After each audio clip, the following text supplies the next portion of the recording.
My child, stop whatever you're doing and listen, because this moment is not random, and these words are not arriving by accident.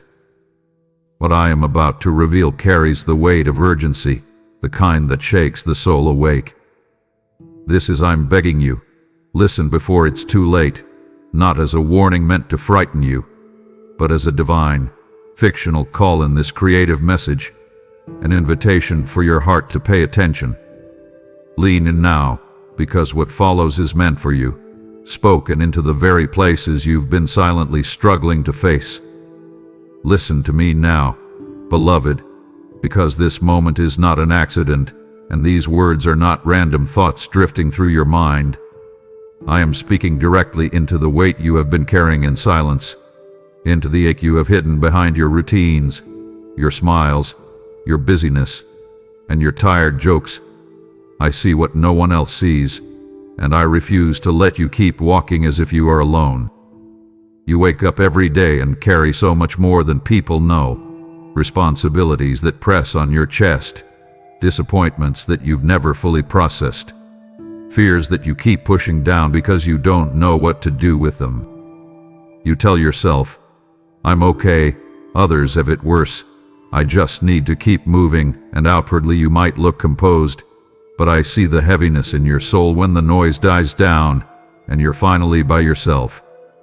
I see you when you stare at the ceiling at night, replaying conversations, reliving mistakes, wondering if you've missed something, if you failed too deeply, if this is just how life will be now. I see how you question your value, not out loud, but in the secret measurements you keep making, how much you've accomplished, how far you are compared to others, how little you feel you've become compared to who you thought you would be. I see the prayers you never fully pray because you're not even sure I'm listening anymore, or if you are worthy of my attention, or if you've already disappointed me too much. And so you stay quiet, you cope, you survive. But listen to me. I have not been distant, and I have not been indifferent to your pain. Every sigh, every silent tear, every breath you took when you didn't know how to keep going. I was there, closer than your own thoughts, holding you even when you didn't feel me. I speak to you now because I see how you have learned to carry what should have been laid down, how you have made peace with burdens that were never meant to define you, how you have accepted as normal a level of internal pain that is slowly draining the life out of you. You don't need another motivational speech. You need to know that I, the one who formed you, know your story from beginning to end, and I am still reaching for you, even now. You keep thinking you have to fix yourself before you come to me, that you have to make sense of your own chaos before you invite me into it. But I am telling you, child, I want to step into the very mess you're trying to hide. I see the exact moment your smile faded even though the picture turned out perfect. I see the memory that still stings when your mind touches it. I see the words spoken over you that you pretend no longer affect you, but they still echo in secret corners of your heart. I see the fatigue in your spirit, the sense of what's the point, that creeps in when no one is watching. And I am not here to shame you for it. I am here to lift that from you. You have carried this weight so long that you almost believe it is part of your identity, but it is not who you are. It is what you have walked through. I know how tired you are of being strong. I know how much you wish you could be fully honest with someone without fear of being judged, dismissed, or misunderstood. That's why I speak to you like this, directly, personally, piercing through the noise, touching those exact wounds you think no one would understand. I understand them. I understand you. I am inviting you, right now, to let your guard down with me, to stop performing, to stop pretending, to let the tears you've been holding back finally fall in my presence. You do not have to impress me. I already know you completely, and I have chosen you still. I am not pushing you away because of your weakness. I am drawing nearer because of it. I am here, in this very moment, interrupting your thoughts, breaking through your defenses, because I cannot and will not stay silent while you slowly collapse under a weight I have always wanted to carry for you. Listen to me carefully now, because the whispers you once felt deep in your spirit have grown faint. Not because I stopped speaking, but because you slowly trained yourself to overlook them. You learned to silence the nudges, the small pauses, the quiet convictions, the moments when something inside you said, "This isn't right," or "Slow down," or "Pay attention," but you brushed them aside because the noise of life felt more urgent. You didn't mean to drift away from those whispers. It happened little by little, almost without noticing.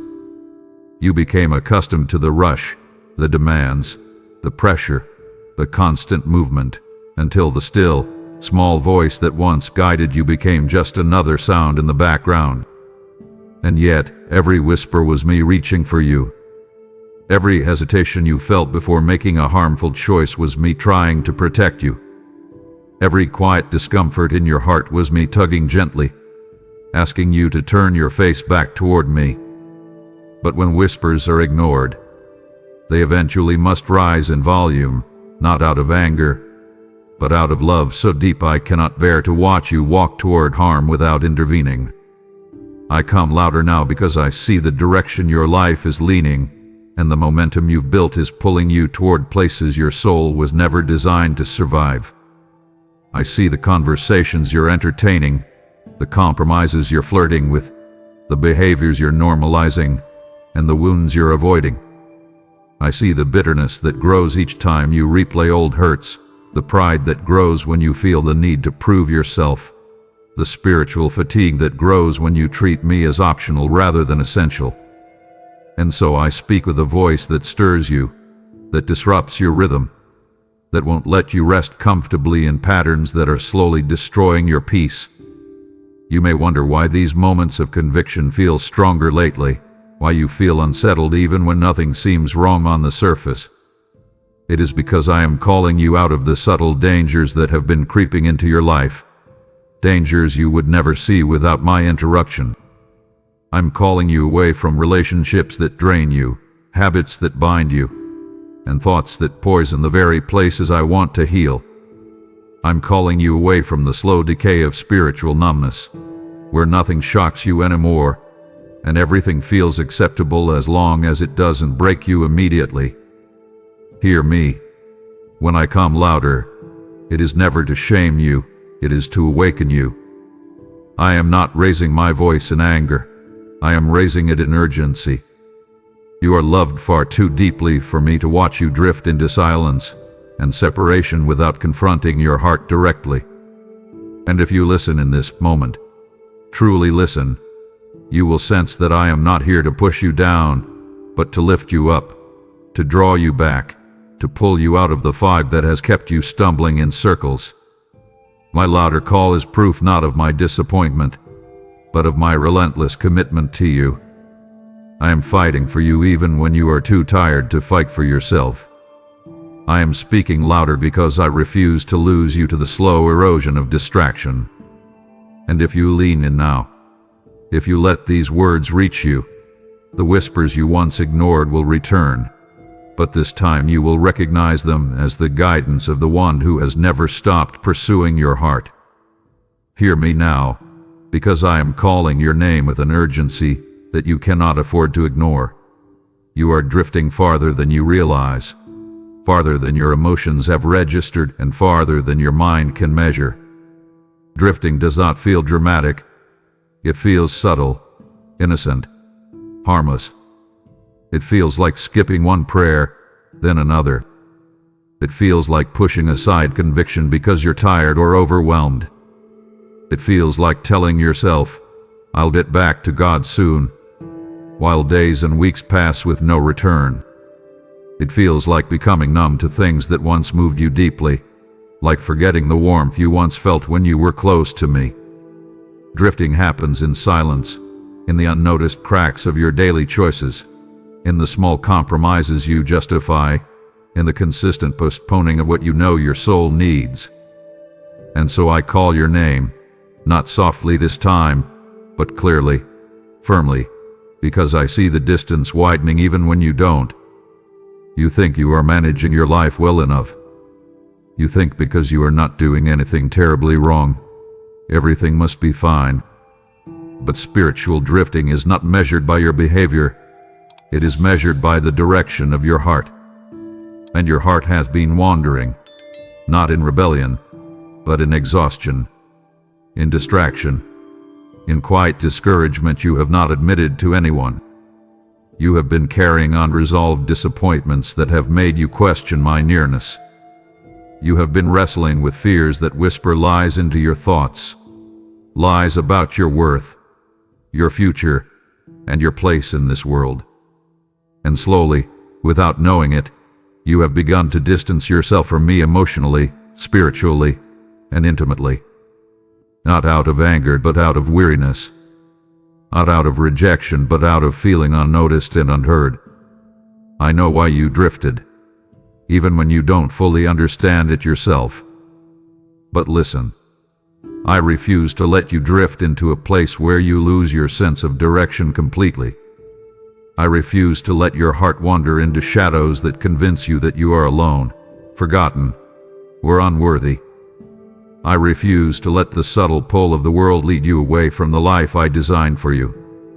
That is why I am calling your name with such intensity, because the moment you stop hearing my call is the moment the current of life begins to pull you somewhere you never intended to go. And I will not let that happen. Not to you. Not now. Not ever. You may feel unsteady at this moment, unsure of where you stand spiritually, emotionally, or mentally. But that uncertainty is the very place I meet you. When you feel the most lost, I am the nearest. When you feel the most confused, I am the clearest.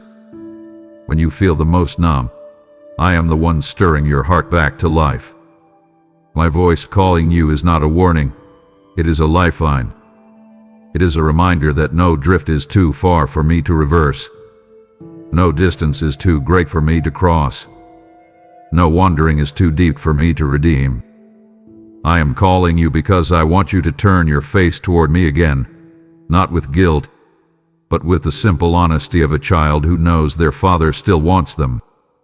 And if you answer me, even faintly, even uncertainly, even weakly, I will pull you back into the warmth, the clarity, and the closeness that your soul has been aching for without words.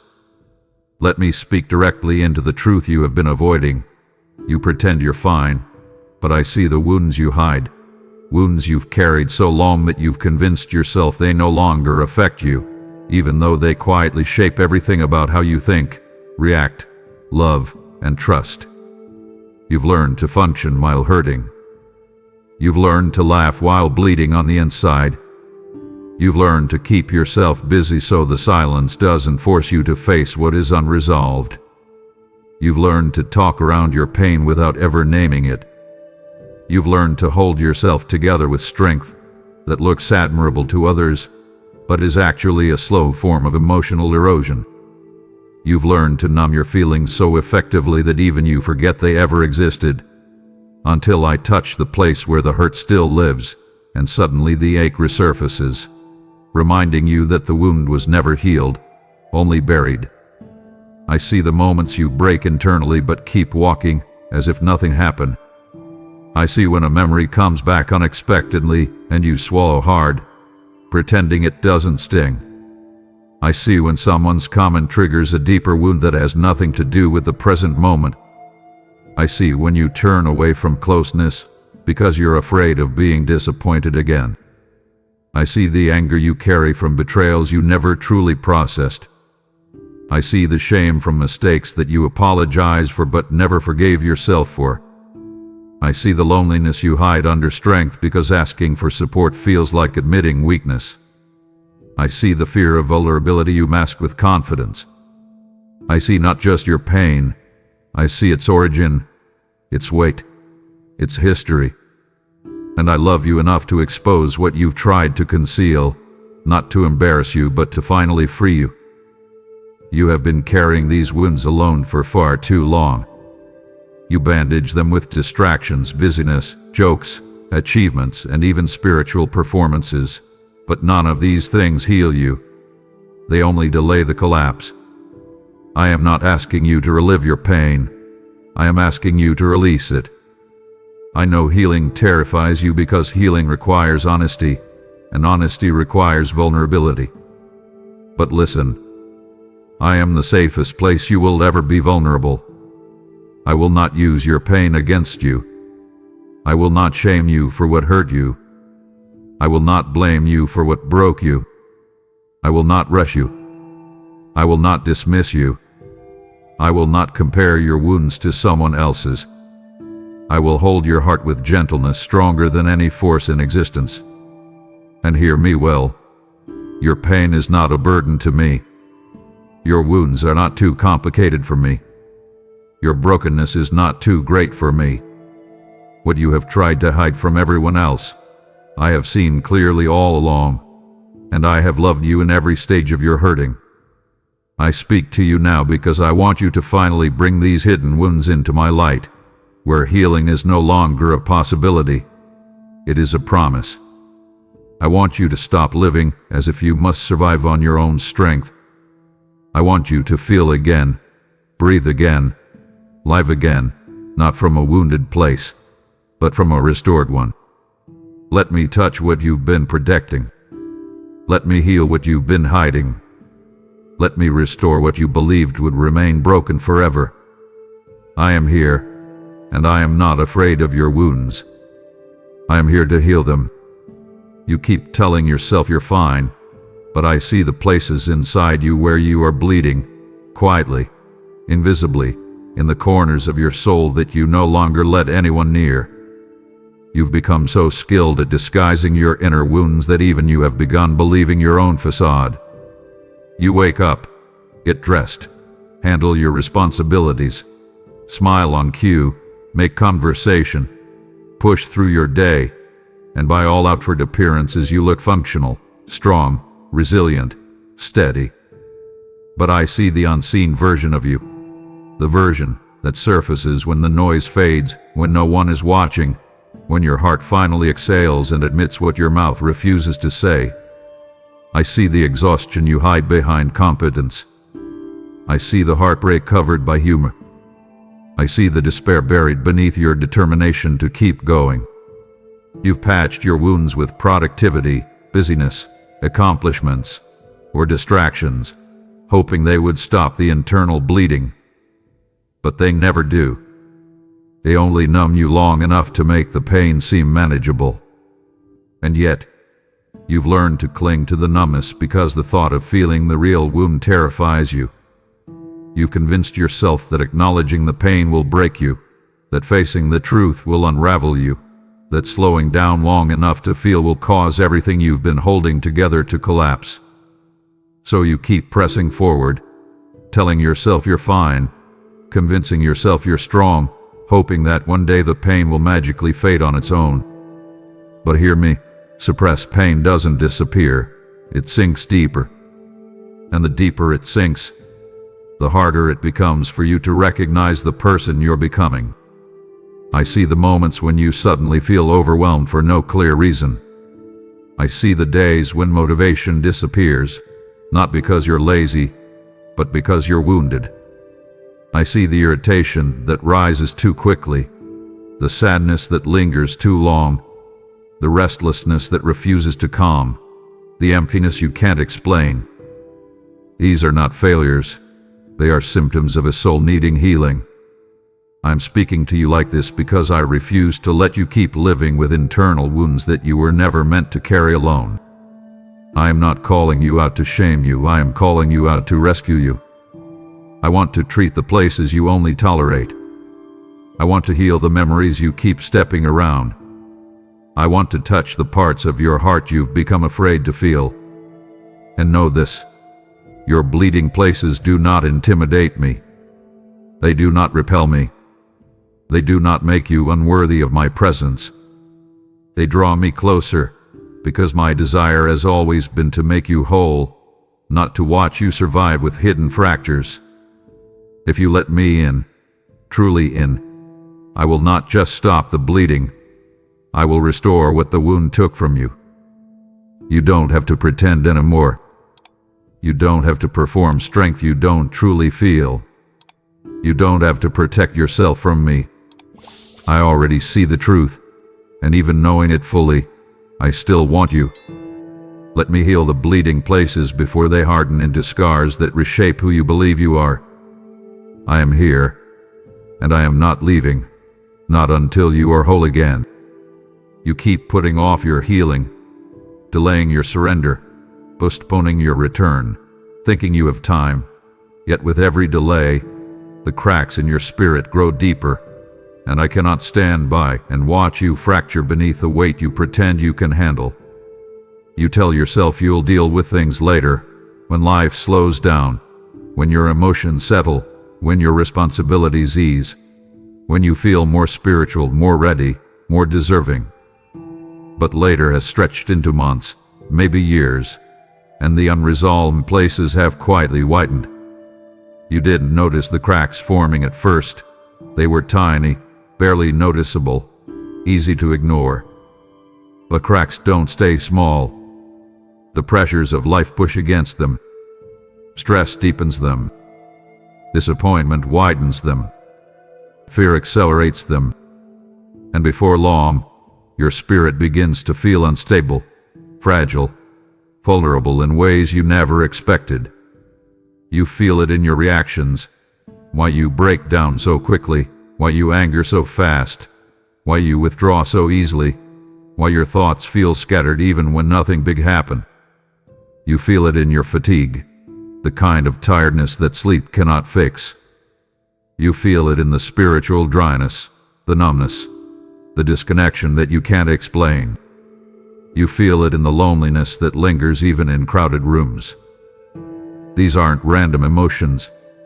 They are signs that parts of your soul have gone too long without healing. But instead of bringing those places to me, you delay, telling yourself you'll pray tomorrow, you'll surrender one day, you'll change when things settle. Yet your delays don't preserve you. They weaken you. They allow the cracks to deepen, and the deeper they go, the more overwhelming healing feels. But hear me. I am not coming to expose your cracks. I am coming to mend them. The places you feel the most ashamed of, the most afraid of, the most overwhelmed by, those are the places I want to restore first. You keep trying to hold yourself together with willpower, discipline, and temporary resolve, but none of those things can fix what is spiritual, emotional, and deeply internal. Only I can heal what you cannot. Only I can reach the places you cannot articulate. Only I can restore what you've lost in the storms you've survived.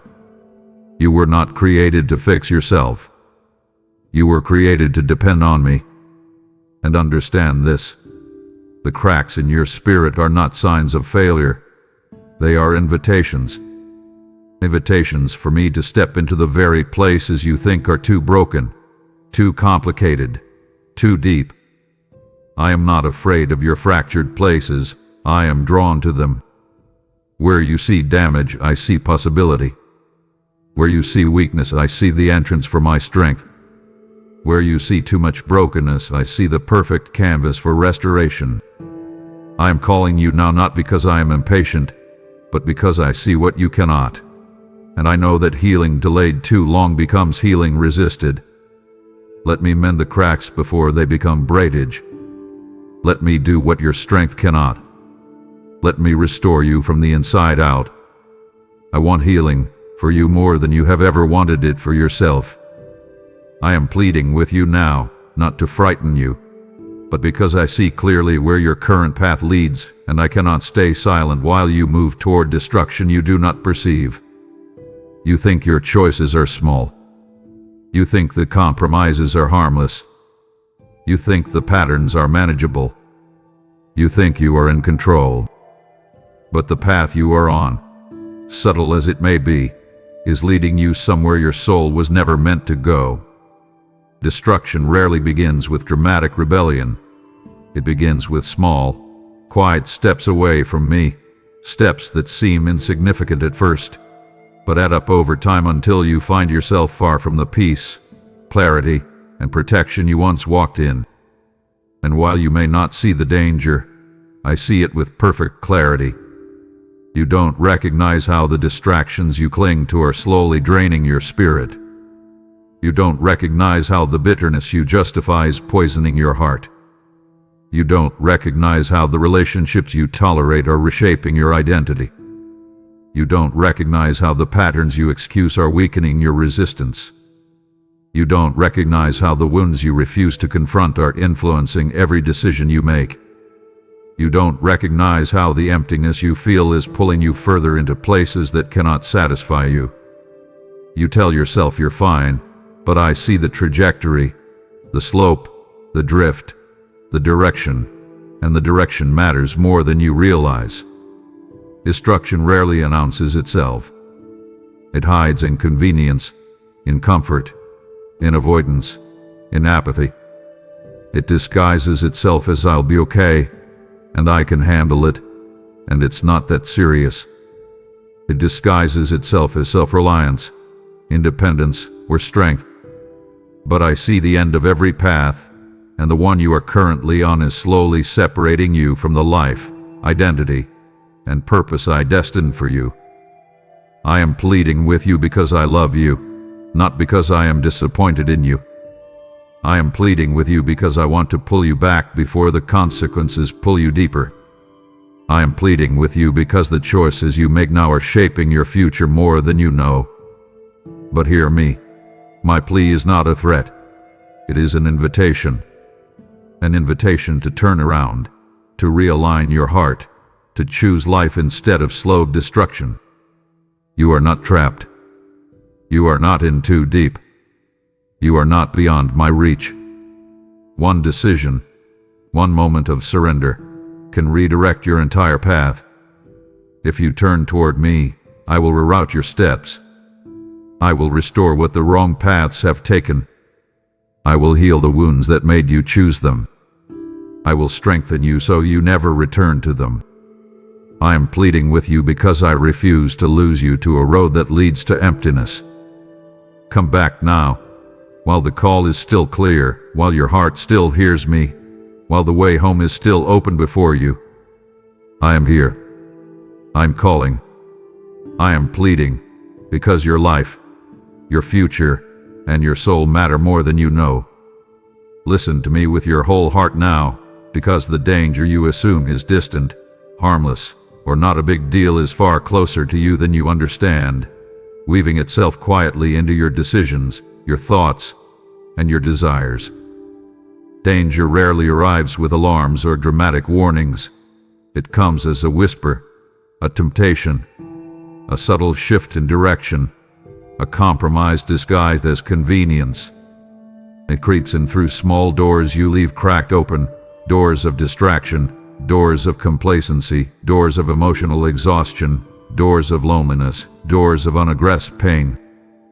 You tell yourself, I'll be careful, or it's just this once, or I'm strong enough to handle it, unaware that the very things you believe you can control are slowly beginning to control you.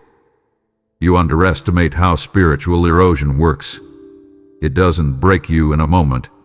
It wears you down until you no longer notice how far you've drifted from the clarity, peace, and strength you once had. I see the danger you're facing not because I am distant, but because I am near enough to see what you cannot. I see the trap hidden beneath what looks innocent. I see the intentions behind the voices trying to sway you. I see the spiritual consequences of the choices you call casual. I see the weight of the unseen battle around you. Yes, the battle you often dismiss because you cannot see it with your eyes. You feel the effects of that battle in your fatigue, your confusion, your irritability, your sudden discouragement, your lack of motivation to seek me, your increased desire for escape instead of healing. These are not random feelings. They are indicators that danger has moved closer, closer than you ever intended to allow. And still, I am not speaking this to frighten you. I am speaking this to shield you. I am warning you now because your life matters more than you realize. Your influence, your calling, your family, your mind, your future, these things are too valuable to be taken lightly. The danger is not always a dramatic moral failure.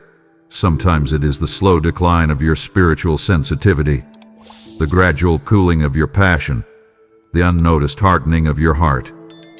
I see when you become less moved by what once convicted you.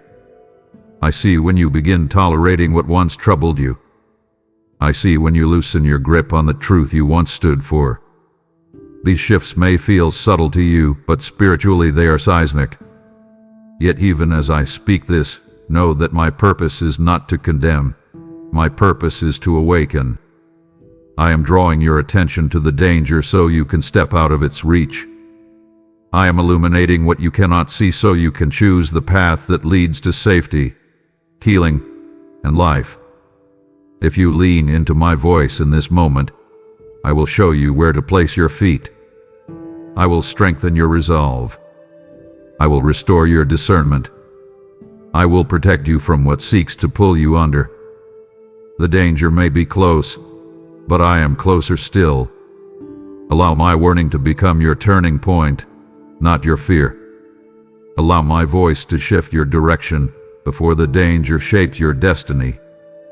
I am speaking because I love you too deeply to let you walk blindfolded toward the edge. Turn your attention back to me, and I will lead you away from the danger that has been quietly approaching your heart. Hear me with the seriousness your soul deserves, because the habits you keep excusing, those little patterns you call harmless, temporary, or no big deal, are becoming chains around your spirit, and whether you notice it or not, those chains are tightening every day. Chains rarely feel like chains at first. They feel like comfort, escape, routine. They feel familiar, soothing, manageable.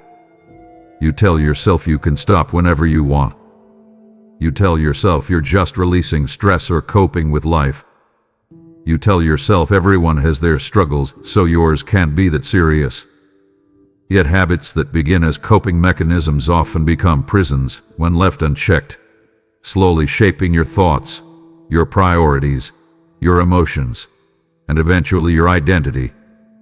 You don't see the chains because they form one link at a time, one compromise, one indulgence, one secret choice, one ignored warning.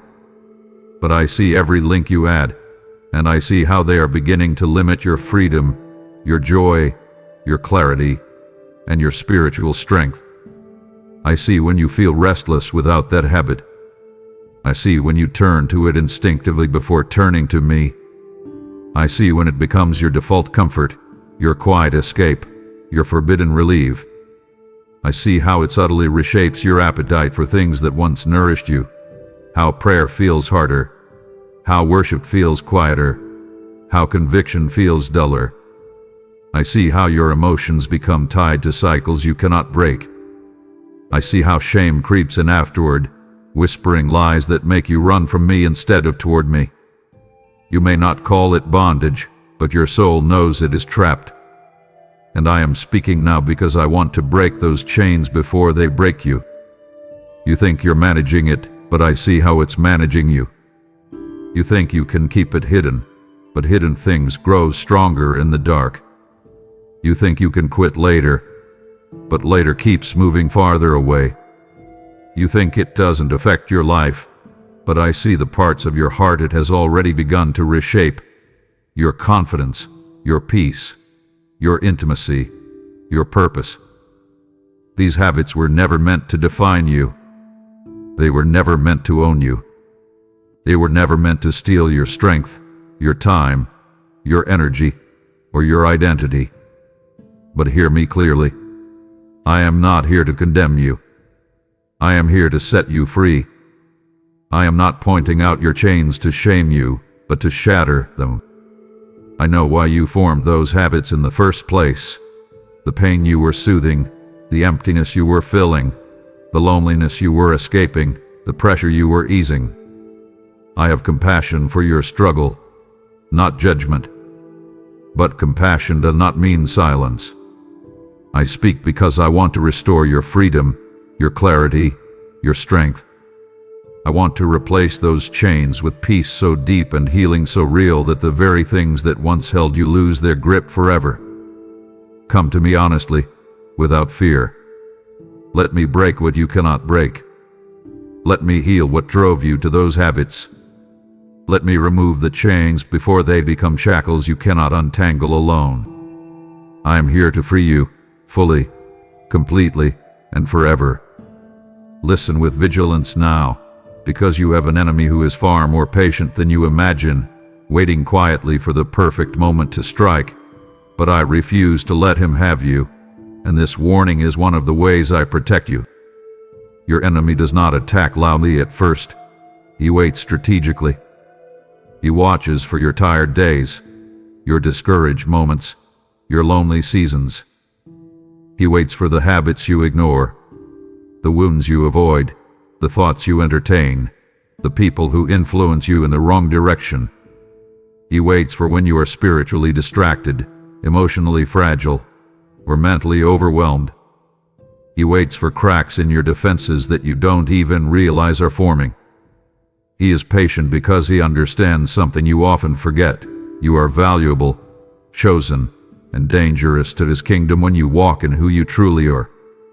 He aims not merely to tempt you, but to drain you, to wear down your identity, your clarity, your conviction, your confidence. He seeks to isolate you from prayer, from truth, from my presence, because he knows a disconnected heart is easier to deceive. He seeks to distort your image of yourself, making you believe you are unworthy, unloved, or beyond redemption. He strikes subtly, then gradually, hoping to catch you in a moment of weakness so he can push you deeper into shame, bondage, or confusion. But I see every tactic, every scheme, every time attack he hopes to launch against you. I see what lurks behind opportunities that look appealing, relationships that look safe, emotions that feel justified, and choices that seem harmless. You see only the surface, but I see the intention behind the invitation. And because I see it, I am speaking to you urgently now. Not to scare you, but to arm you. Not to instill fear, but to awaken strength. Not to expose darkness, but to call you into the light where your enemy loses power. You need to understand that you are not weak, not helpless, not vulnerable in the way you fear. You are defended, surrounded, watched over, protected by love that never sleeps. You do not fight alone. You are not walking through this life unguarded. My presence is not a distant idea. It is a shield around you. My warnings are not criticism. They are rescue. When I convict you, it is to break the enemy's access. When I redirect you, it is to close a door he hoped you would leave open. When I pull you back, it is to keep you from falling into traps you don't see. And hear me clearly, I refuse to let him have you. You belong to me. You have purpose. You have destiny. You have a future that hell fears. That is why I speak loudly now, why I tug at your heart, why I interrupt your thoughts with truth before lies can take root. If you stay close to me, no attack will prosper, no scheme will succeed, no weapon will prevail. I am with you, for you, and fighting on your behalf. The enemy may be patient, but my protection is eternal. He may watch you, but I guard you. He may plot against you, but I have already declared victory over your life. Stay close, listen deeply, and walk with me. I will not let him have you, not now, not ever.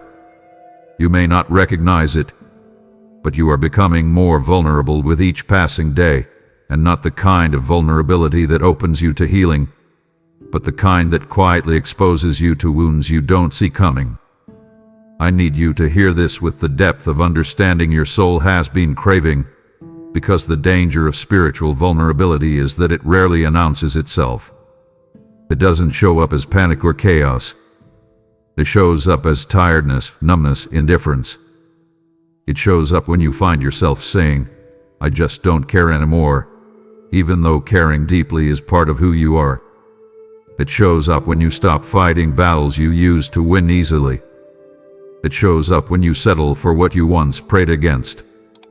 It shows up when you feel disconnected from me but assume this is just life now. These slow but significant shifts are signs that your defenses are weakening, not because you are failing, but because you are carrying burdens heavier than your heart was designed for. I see the vulnerability you hide behind routines. I see how you are more easily hurt by words that never used to affect you. I see how you feel overwhelmed more quickly. I see how you struggle to think clearly when decisions arise. I see how fear slips into places where confidence once lived. I see how uncertainty is creeping into areas where you used to feel sure. None of this means you are weak. It means you are wounded, drained, stretched thin by life in ways you can't even articulate. You've been handling battles on your own strength, and that kind of fighting always leaves the spirit exposed. You've been trying to be strong for too long, and strength without rest, without honesty, without my presence eventually becomes exhaustion dressed as grit. This is why I'm speaking to you so firmly. Vulnerability of this kind attracts the wrong influences, voices that sound comforting but lead you away from truth, opportunities that seem harmless but drain your spirit, choices that feel easy but pull you off course. When you are vulnerable, even small temptations feel overwhelming. Even small lies feel believable. Even small compromises feel justified. I see all of these approaching you long before they reach you. I see where your heart is softening to things that can harm you, and hardening to things that can heal you. And I refuse to allow you to continue in this direction without intervening. Yet my intervention is not to frighten you, it is to anchor you. I am calling you back to a place of strength, clarity, and spiritual sharpness. I want to rebuild the walls that life has worn down. I want to strengthen your discernment again. I want to restore the fire that once burned in you. I want to steady you so completely that nothing, no thought, no temptation, no disappointment, can shake you out of the peace I give. Your vulnerability is not a sign that you are failing. It is a sign that you need me. And I am here, closer than ever, ready to lift you, steady you, and shield you until your heart is strong again. Don't run from me in your weakness, run to me. I see your vulnerability, and I am stepping in before it breaks you. You may feel exposed, but you are not unprotected. I am covering you even now. Let me speak plainly to you now. I have reached for you again and again, through restlessness that stirred your spirit, through conviction that whispered truth into your heart. But you drowned my voice beneath layers of noise, distractions, and busyness that promised escape but delivered emptiness. Restlessness was never your enemy, it was my invitation. Convicted with never condemnation, it was my guidance. Those moments when your heart felt unsettled, when a thought tugged at you, when something inside you felt off, that was me trying to get your attention. But instead of pausing, listening, or drawing near, you silenced those divine nudges with screens, with scrolling, with music, with work, with people, with anything that kept you from facing the truth your soul was trying to reveal. You have been living in a world so loud that quiet feels uncomfortable. Silence feels heavy. Stillness feels unnatural. Every time I tried to nudge you toward reflection, you ran back to noise because noise gave you temporary relief from the thoughts you didn't want to confront. But noise cannot heal.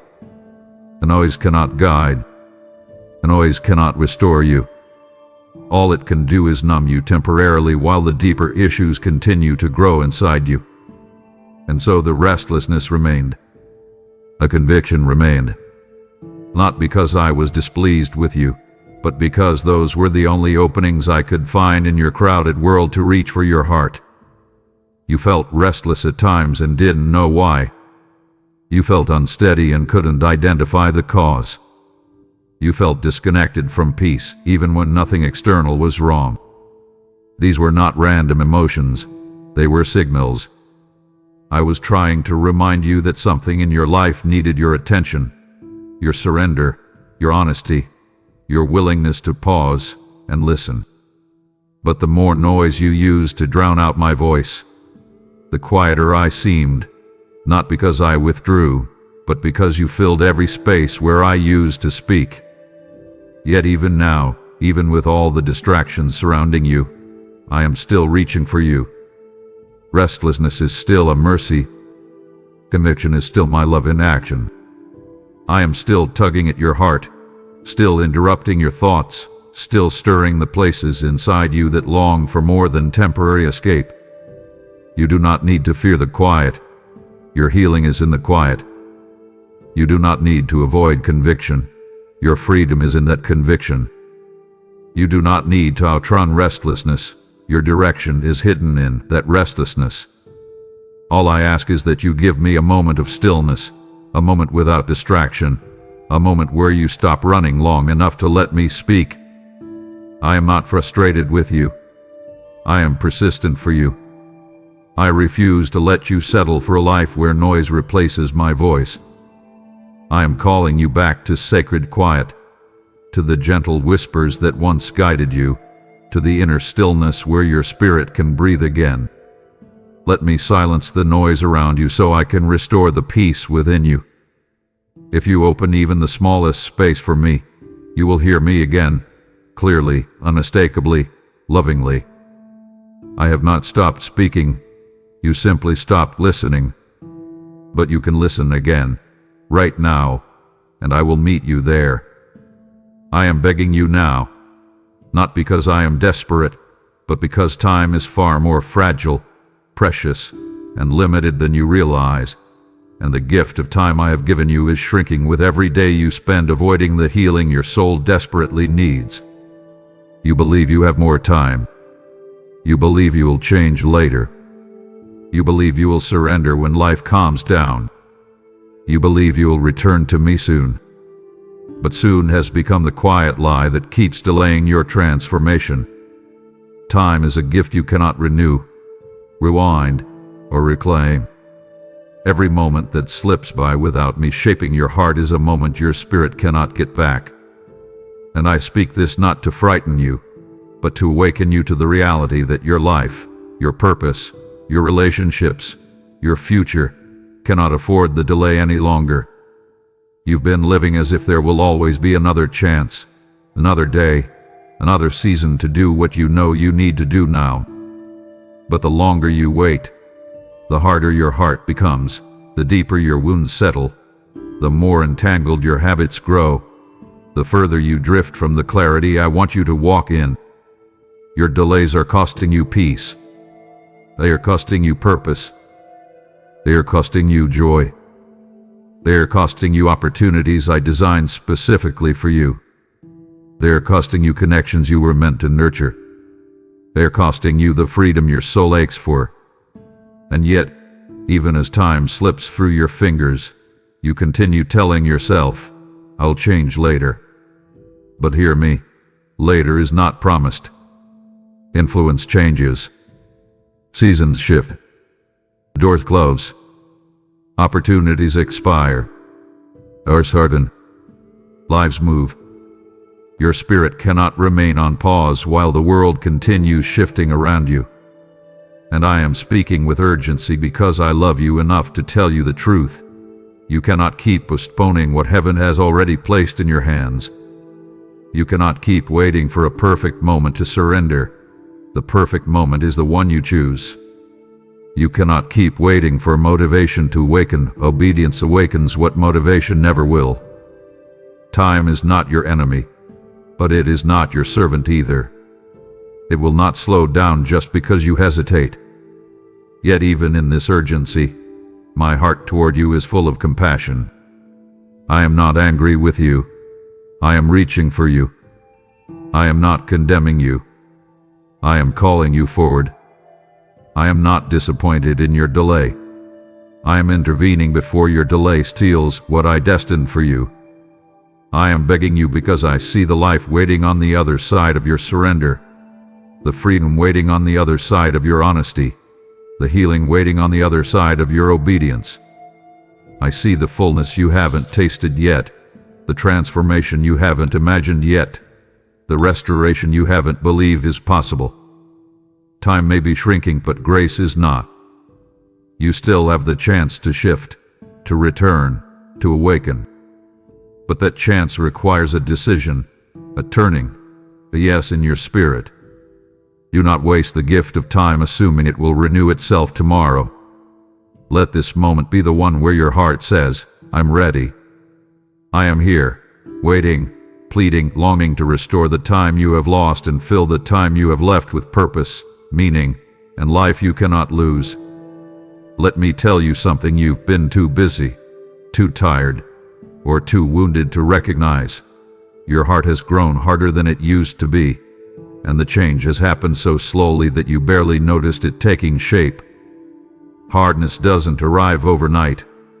It forms in layers, thin, quiet layers, built from disappointments you didn't process, from prayers you felt went unanswered, from betrayals you carried silently, from hopes that dimmed over time. Every time you said, it's whatever, or it doesn't matter, or I'm done caring, a small layer formed. Every time you kept walking instead of healing, another layer formed. Every time you hid your hurt instead of confronting it, the shell thickened. And now you stand here, feeling less, trusting less, expecting less, believing less, not because your heart is evil, but because your heart is tired. I see the difference in you.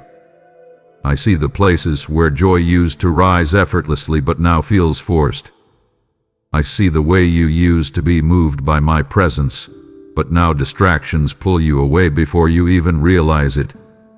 I see how compassion once flowed from you naturally, but now you guard yourself, afraid of being drained, used, or disappointed again. I see how quickly you shut down emotionally when life overwhelms you. I see how you avoid vulnerability, even with me. And I need you to know this. Your hardened places do not make you unlovable. They simply reveal how deeply you've been hurt.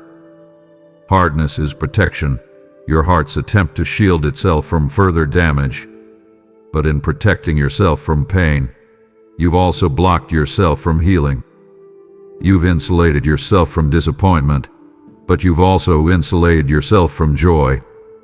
You've blocked out the ache, but you've also blocked out the wonder. You've shut down the vulnerability that exposes your wounds, but you've also shut down the vulnerability that allows me to renew you. I'm not speaking this to shame you. I'm speaking this because I want your heart soft again, not weak, but alive. Not fragile, but open. Not exposed to pain, but receptive to healing. You remember what it was like when your heart was tender, when my whispers moved you, when love flowed through you easily, when faith felt natural instead of forced. You haven't lost that version of yourself. You've just buried them under layers of hurt, fear, and self-protection. And I'm here to peel those layers away gently, piece by piece, without rushing you and without breaking you. But I need you to stop pretending that nothing has changed. I need you to stop numbing yourself to the truth. I need you to stop calling the hardened places strength when they are actually wounds that need tending. Let me soften what life has hardened. Let me breathe warmth back into places that have grown cold. Let me restore the tenderness you thought you outgrew. Let me revive the faith you thought you lost. I am not asking you to open everything at once. I am asking you to open something. Even a crack of willingness is enough for me to begin my work. Your heart is still yours. Your softness is still reachable. Your healing is still possible. You have not drifted too far, and you are not too hardened for me to restore. I see every layer, and I know exactly how to lift each one. All I need is your yes. There was a time when truth stirred you deeply, when moments of conviction brought tears to your eyes, when my presence felt so near that your heart trembled. Yet now the very things that once moved you barely cause a ripple inside, and I want you to understand why. Emotion was never the measure of your faith, but sensitivity was. Softness was. Awareness was. There was a time when a whisper from me felt louder than the world, when a small correction humbled you, when gratitude flowed like water, when worship wasn't something you performed, it was something you became. But through disappointments, fatigue, routine, and the slow grind of life, your soul became less responsive, not because you became rebellious, but because you became numb. You've cried so many unseen tears that eventually you ran out. You've carried so many burdens alone that eventually you shut down the emotional pathways that once kept your heart tender toward me. You've survived seasons that demanded strength when what you really needed was rest, connection, and honesty.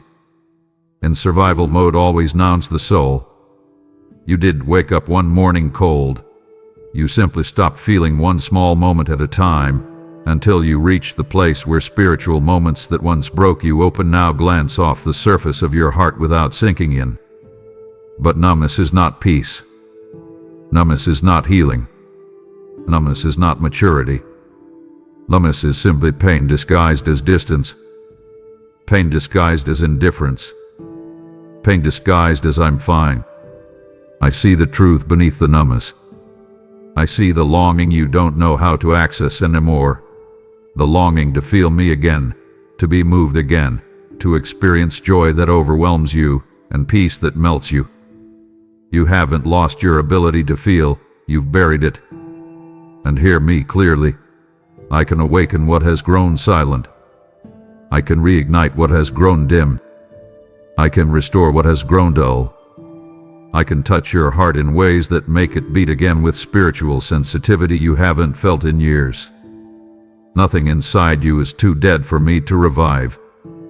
No dryness is too deep for me to saturate. No numbness is beyond my reach. But revival begins with honesty. Not dramatic emotion. Honesty. Honesty like, God, I feel nothing but I want to feel again. Honesty like, my heart is numb, but I don't want it to stay this way. Honesty like, I miss the closeness we used to have.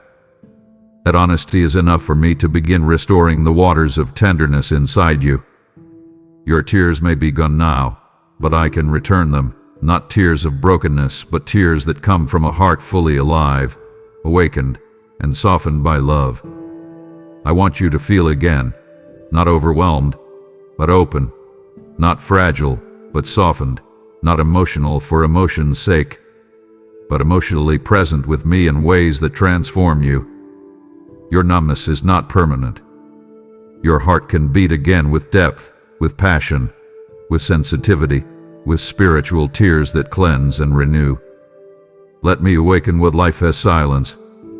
Let me bring you back to a place where my voice touches you again, not lightly but deeply.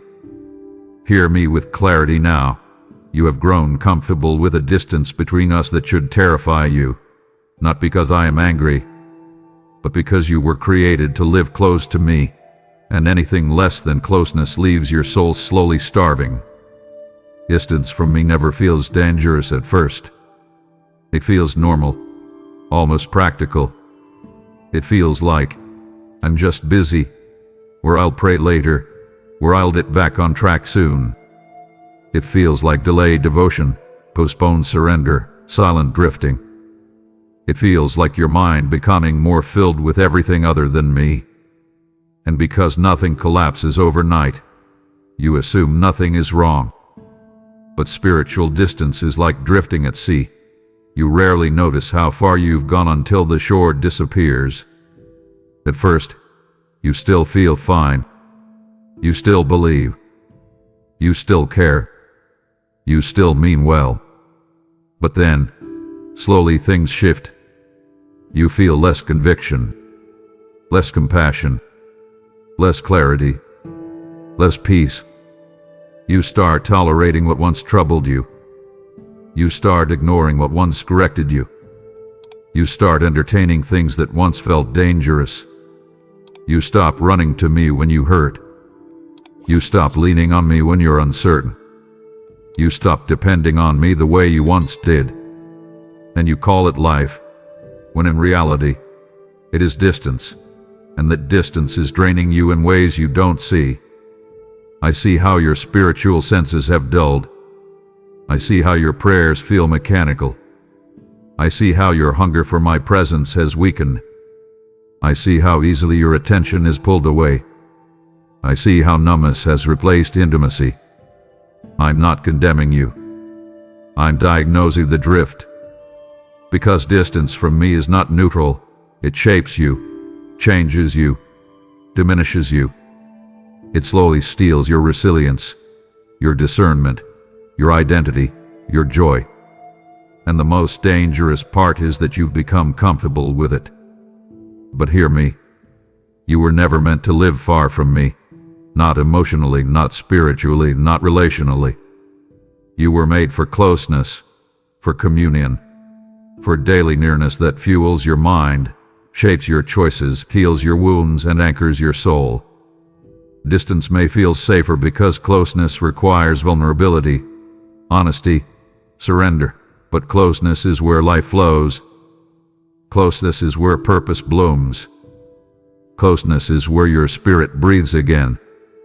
I am not angry that you drifted. I am grieved that you settled. I am not calling you out to shame you.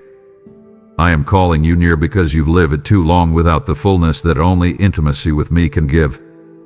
I want you close again, not out of duty but out of love. Not out of fear but out of hunger. Not out of guilt but out of desire. All it takes to break the distance is a turning, a whisper, a reaching, a single moment of God, I want to come back. And I will meet you instantly. No delay, no hesitation, no punishment. Just arms open and presence restored.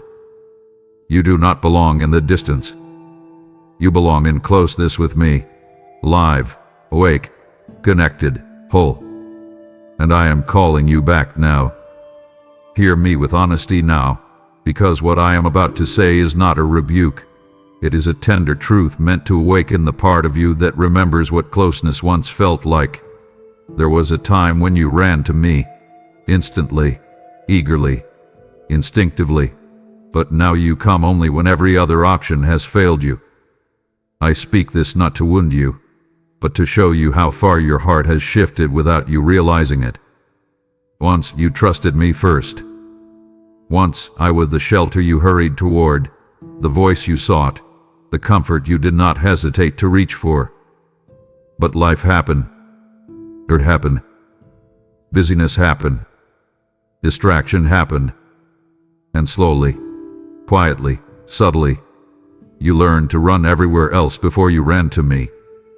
I see you trying to figure things out on your own, thinking, planning, overthinking, replaying outcomes, stressing about possibilities that haven't even happened yet.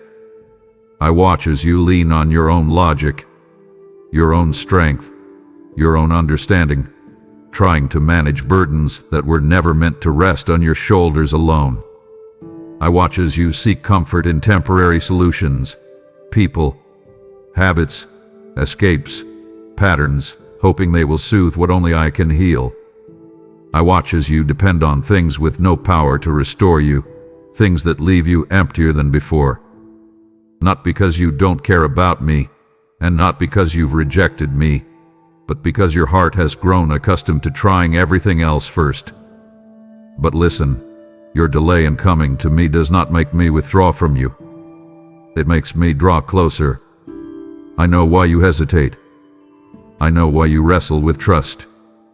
I know why you push through life with silent independence, believing you must carry everything alone. You've been disappointed by people who promised to stay. You've been let down by help you depended on. You've been hurt by situations you didn't expect. So now you hesitate to come to me too quickly, afraid to hope, afraid to feel need, afraid to be vulnerable again. Yet hear me. Your hesitation does not intimidate me. Your struggle to trust does not offend me. Your wandering does not diminish my desire to carry you. I want you to remember the closeness you once had, not with guilt, but with longing, because that closeness is still available, still waiting, still yours. You do not have to wait until everything collapses to reach for me. You do not have to exhaust every other option before you come. You do not have to prove your strength before I help you. Let me be your first choice again, not your last resort. Let me be the one you run to before you break down. Let me be the voice you seek before confusion grows loud. Let me be the comfort you reach for before emptiness settles in. You don't have to handle life alone. You were never meant to.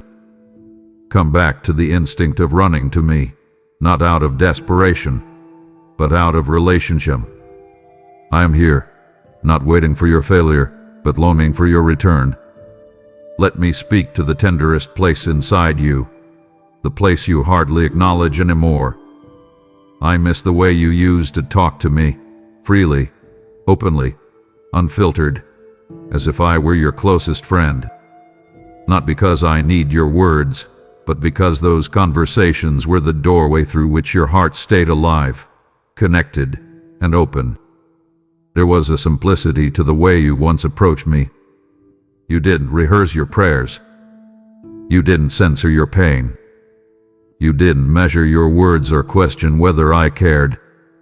You spoke to me about anything, small frustrations, quiet hopes, silly thoughts, private fears, random joys.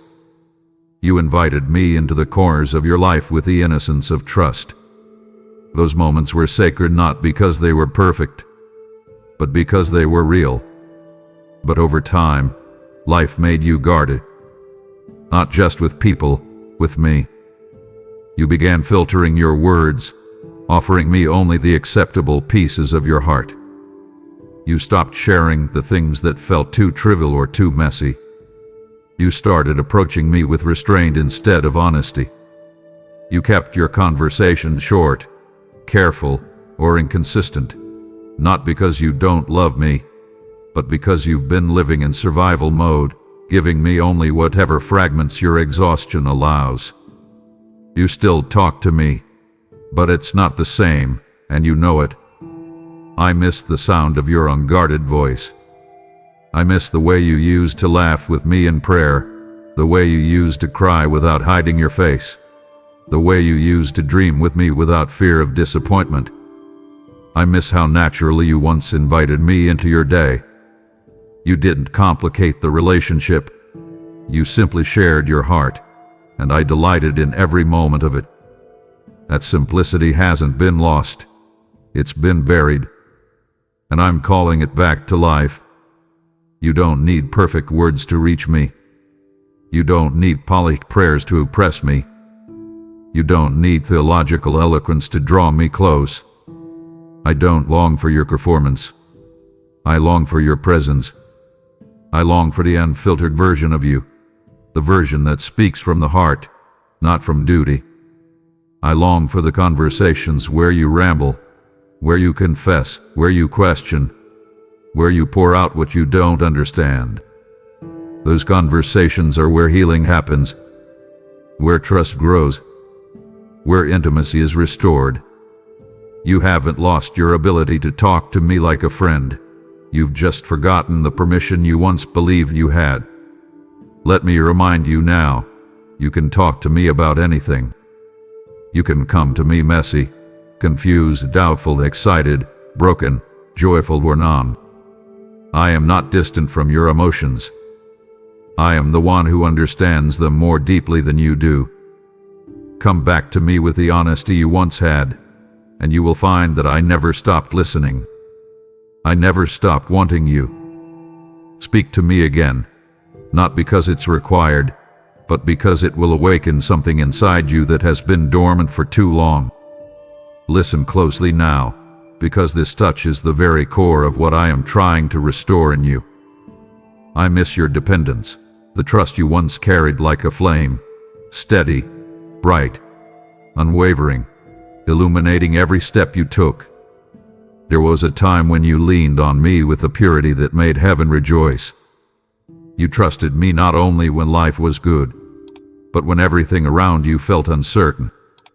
You carried a quiet confidence that said, God will take care of me, and that confidence shaped your choices, your thoughts, your identity.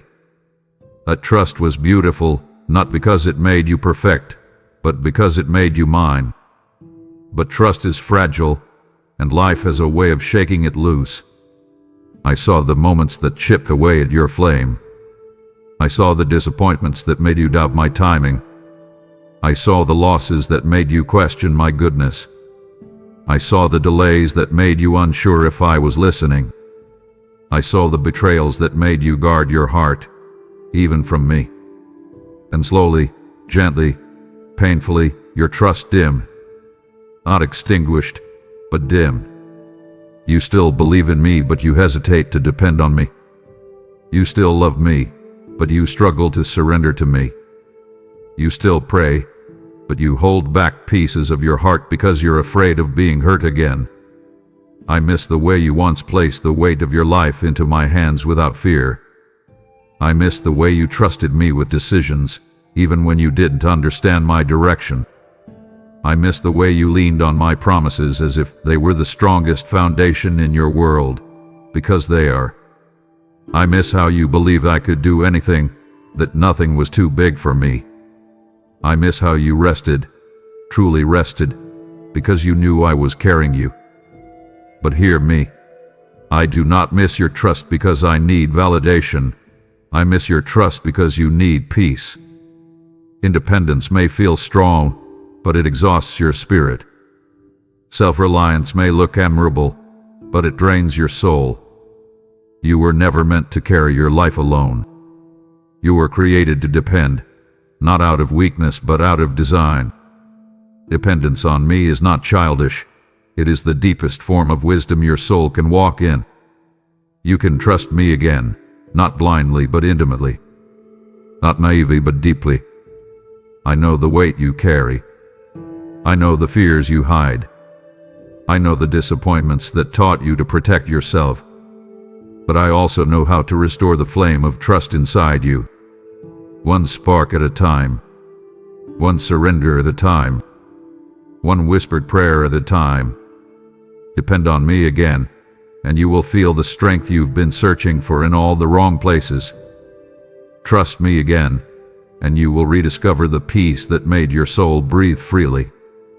The flame may be faint now, but I am here to rekindle it, to breathe on it, to make it burn bright again. Let me restore your trust, because your life becomes whole when you depend on me. Hear me now with the honesty your soul has been craving, because this truth is meant to awaken, not condemn, you. I reach for you every single day, yet so often you give me only fragments of your attention, small leftover moments that were never meant to carry the weight of your relationship with me. I reach for you in the morning when your eyes first open, offering you peace before your thoughts begin racing. I reach for you in the quiet moments between tasks, whispering direction, comfort, clarity. I reach for you in the moments you feel overwhelmed, nudging you to pause and breathe in my presence. I reach for you in the beauty around you, in a moment of kindness, in a breath of stillness, in the sudden feeling that something more is calling to you. And yet, though I reach continually, gently, faithfully, I often receive only seconds, glimpses, quick acknowledgments, pieces of your heart scattered among the noise, when what I long for is the fullness you once gave me without hesitation. I see how your mind is constantly pulled in 1,000 directions. I see how responsibilities weigh on you, how expectations press against you, how the pace of your life leaves little room for rest. I see how your attention is stretched thin by screens, conversations, obligations, worries, and the constant pressure to keep moving. I see how your energy is drained before you ever think to bring anything to me. I am not angry about your distractions. I understand the world you're navigating, but I am grieving the distance they have created inside you.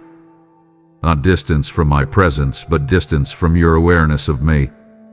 You haven't lost me, but you've lost sight of how close I truly am. You give me fragments because you feel you have nothing else left. You come to me exhausted, not because you don't care, but because exhaustion is all you have. You offer me half-formed prayers because your mind is tired.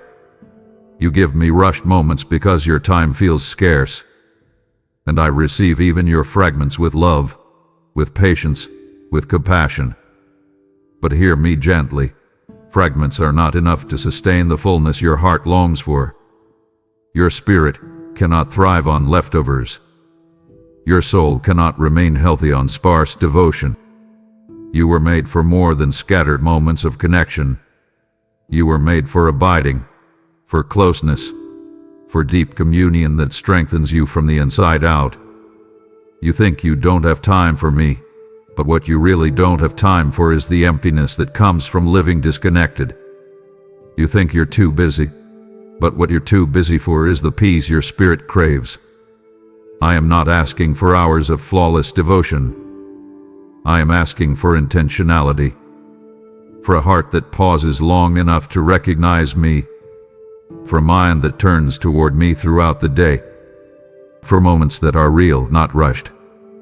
And if you offer me that, your sincerity, your presence, your stillness, I will multiply your strength, your clarity, your peace in ways you cannot imagine.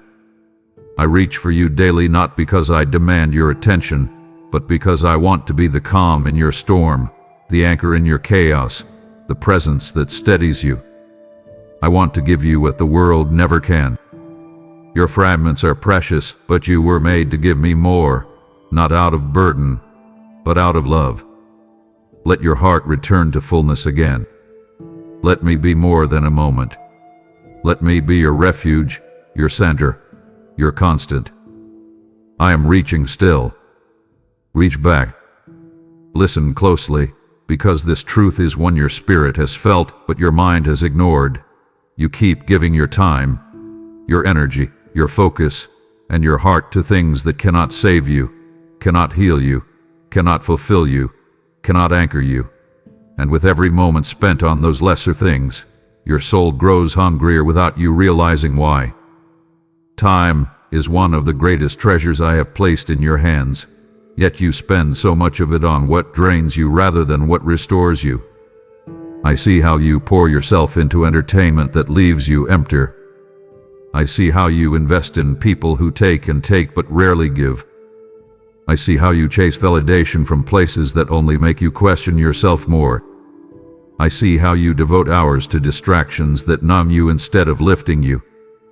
And though these things may feel harmless, they are quietly shaping your spirit, pulling your heart away from what truly nourishes you. You think these lesser things are breaks, escapes, downtime, but I see how they slowly erode your connection to me and your awareness of who you are. I see how they steal your peace in exchange for momentary amusement. I see how they dull your ability to hear me. I see how they consume your thoughts long after you're done engaging with them.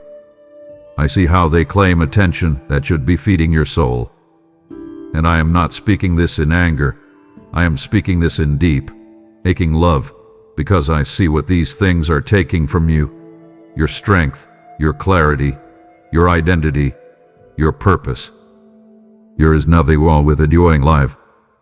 I am not calling you away from pleasure. I am calling you away from emptiness. I am calling you away from pursuits that lead you in circles. I am calling you away from habits that leave you spiritually malnourished. You were not created to be consumed by things that never give back. You were not made to invest your heart in things that leave you drained. You were made for meaning, for depth, for connection, for divine purpose that fills you instead of feeding on you. And here is the truth you haven't admitted to yourself. You feel the emptiness after giving yourself to these lesser things. You feel the lack of fulfillment. You feel the restlessness.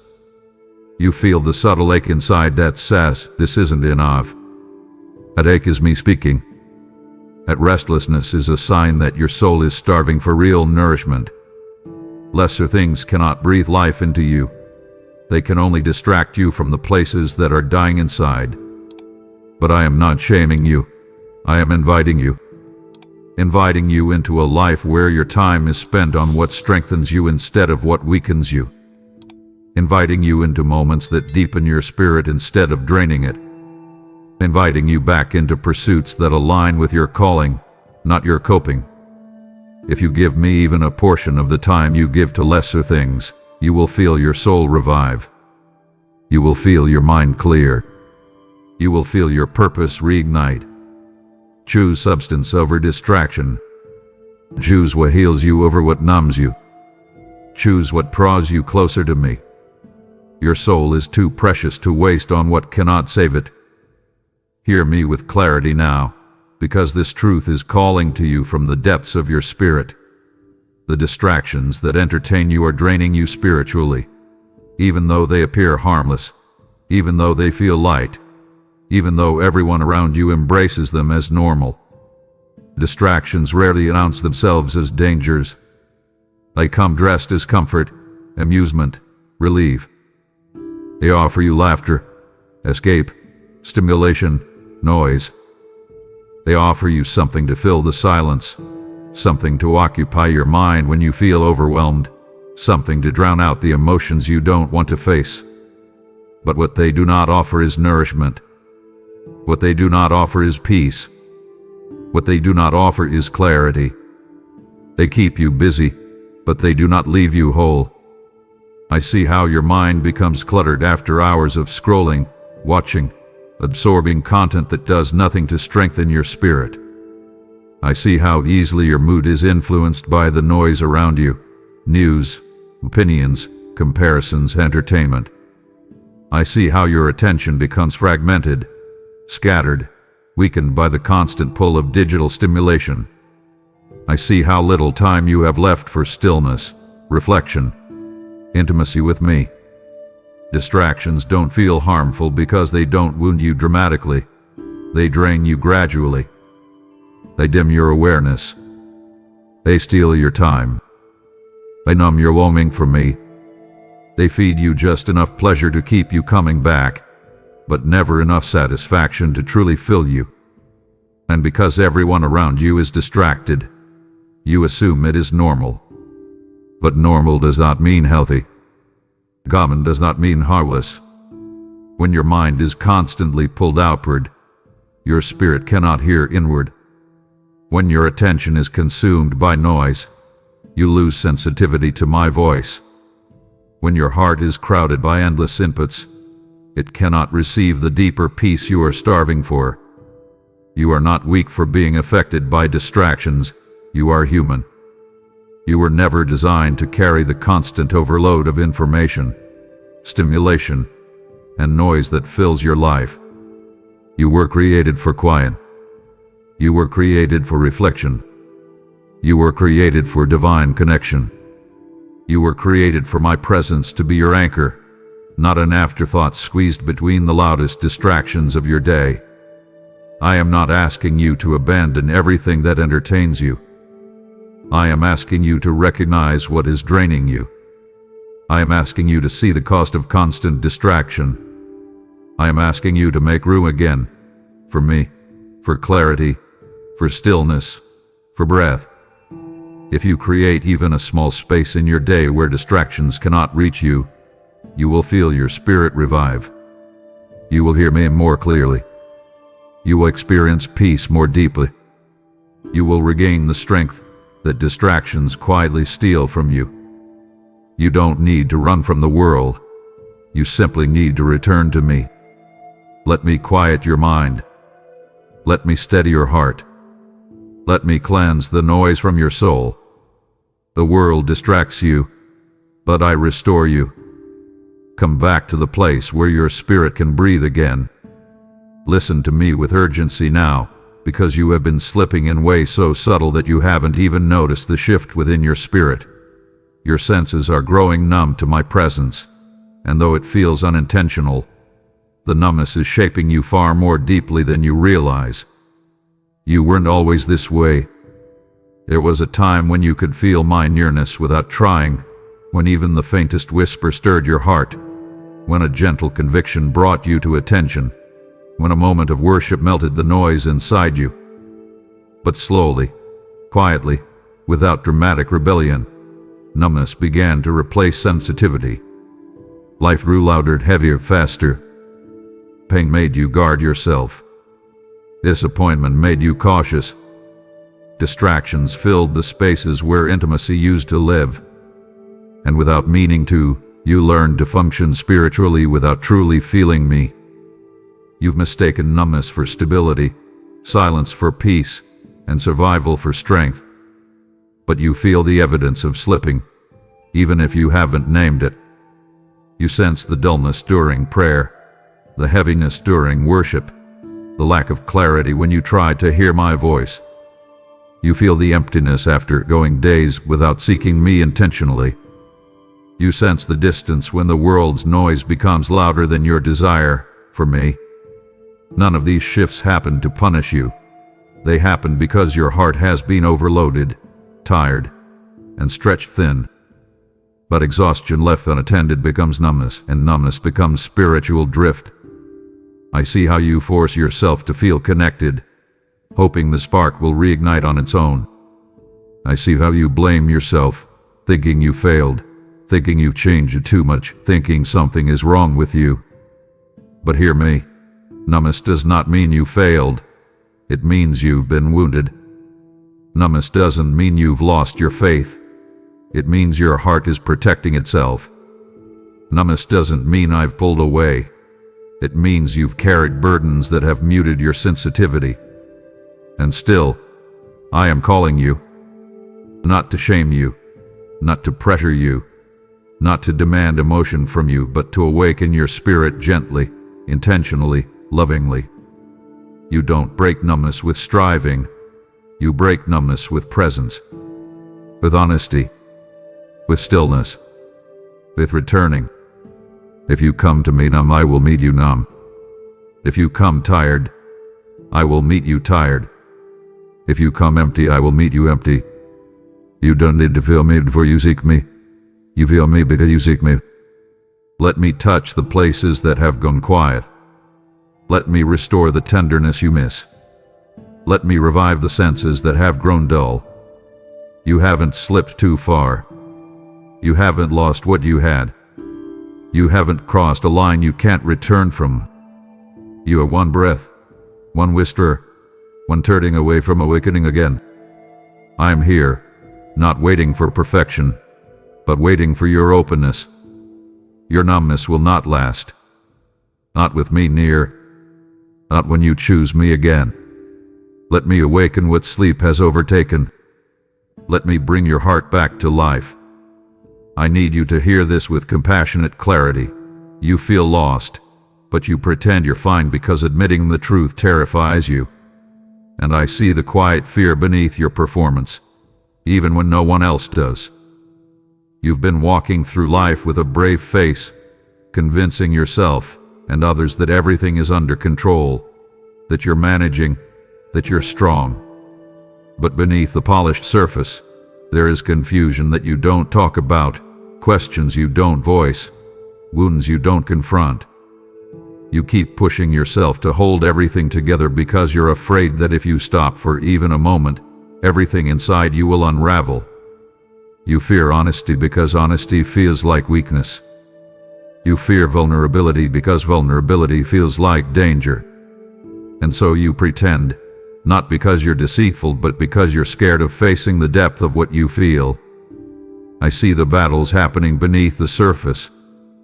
I see the stress you carry in silence. I see the thoughts that spiral late at night. I see the decisions you're unsure about but feel pressured to make anyway. I see the disappointment you hide because you don't want to burden anyone. I see the fear that whispers, "What if I'm not enough?" I see how lost you feel, not directionally, but emotionally, spiritually, internally. Lost as in, I don't know where I stand anymore. Lost as in, I don't recognize myself lately. Lost as in, I feel disconnected from everything that used to anchor me.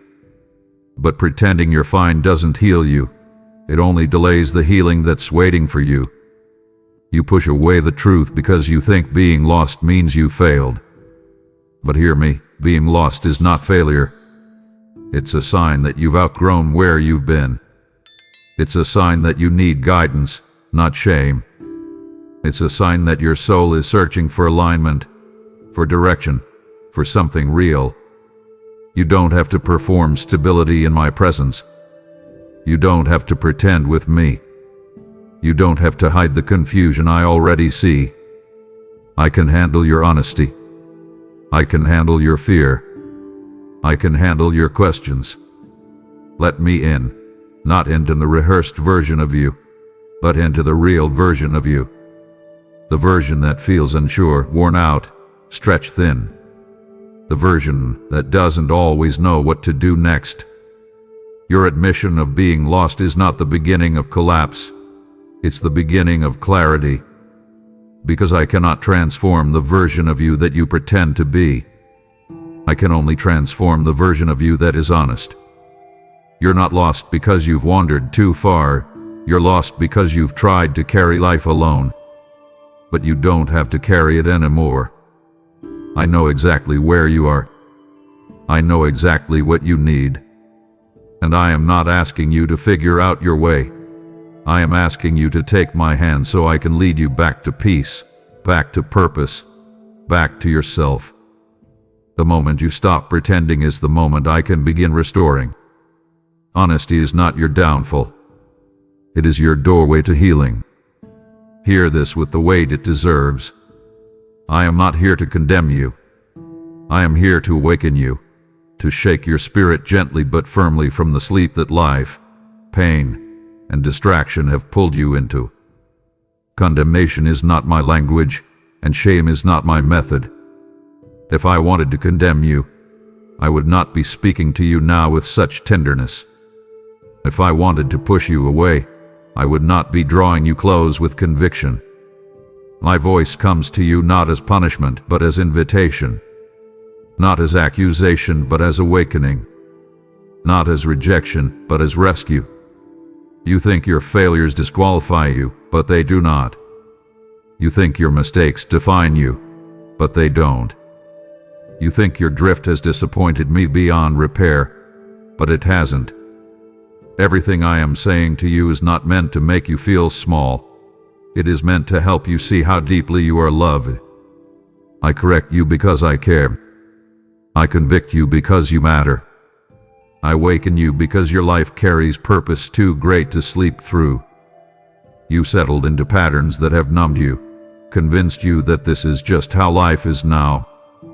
But you were not created for spiritual numbness.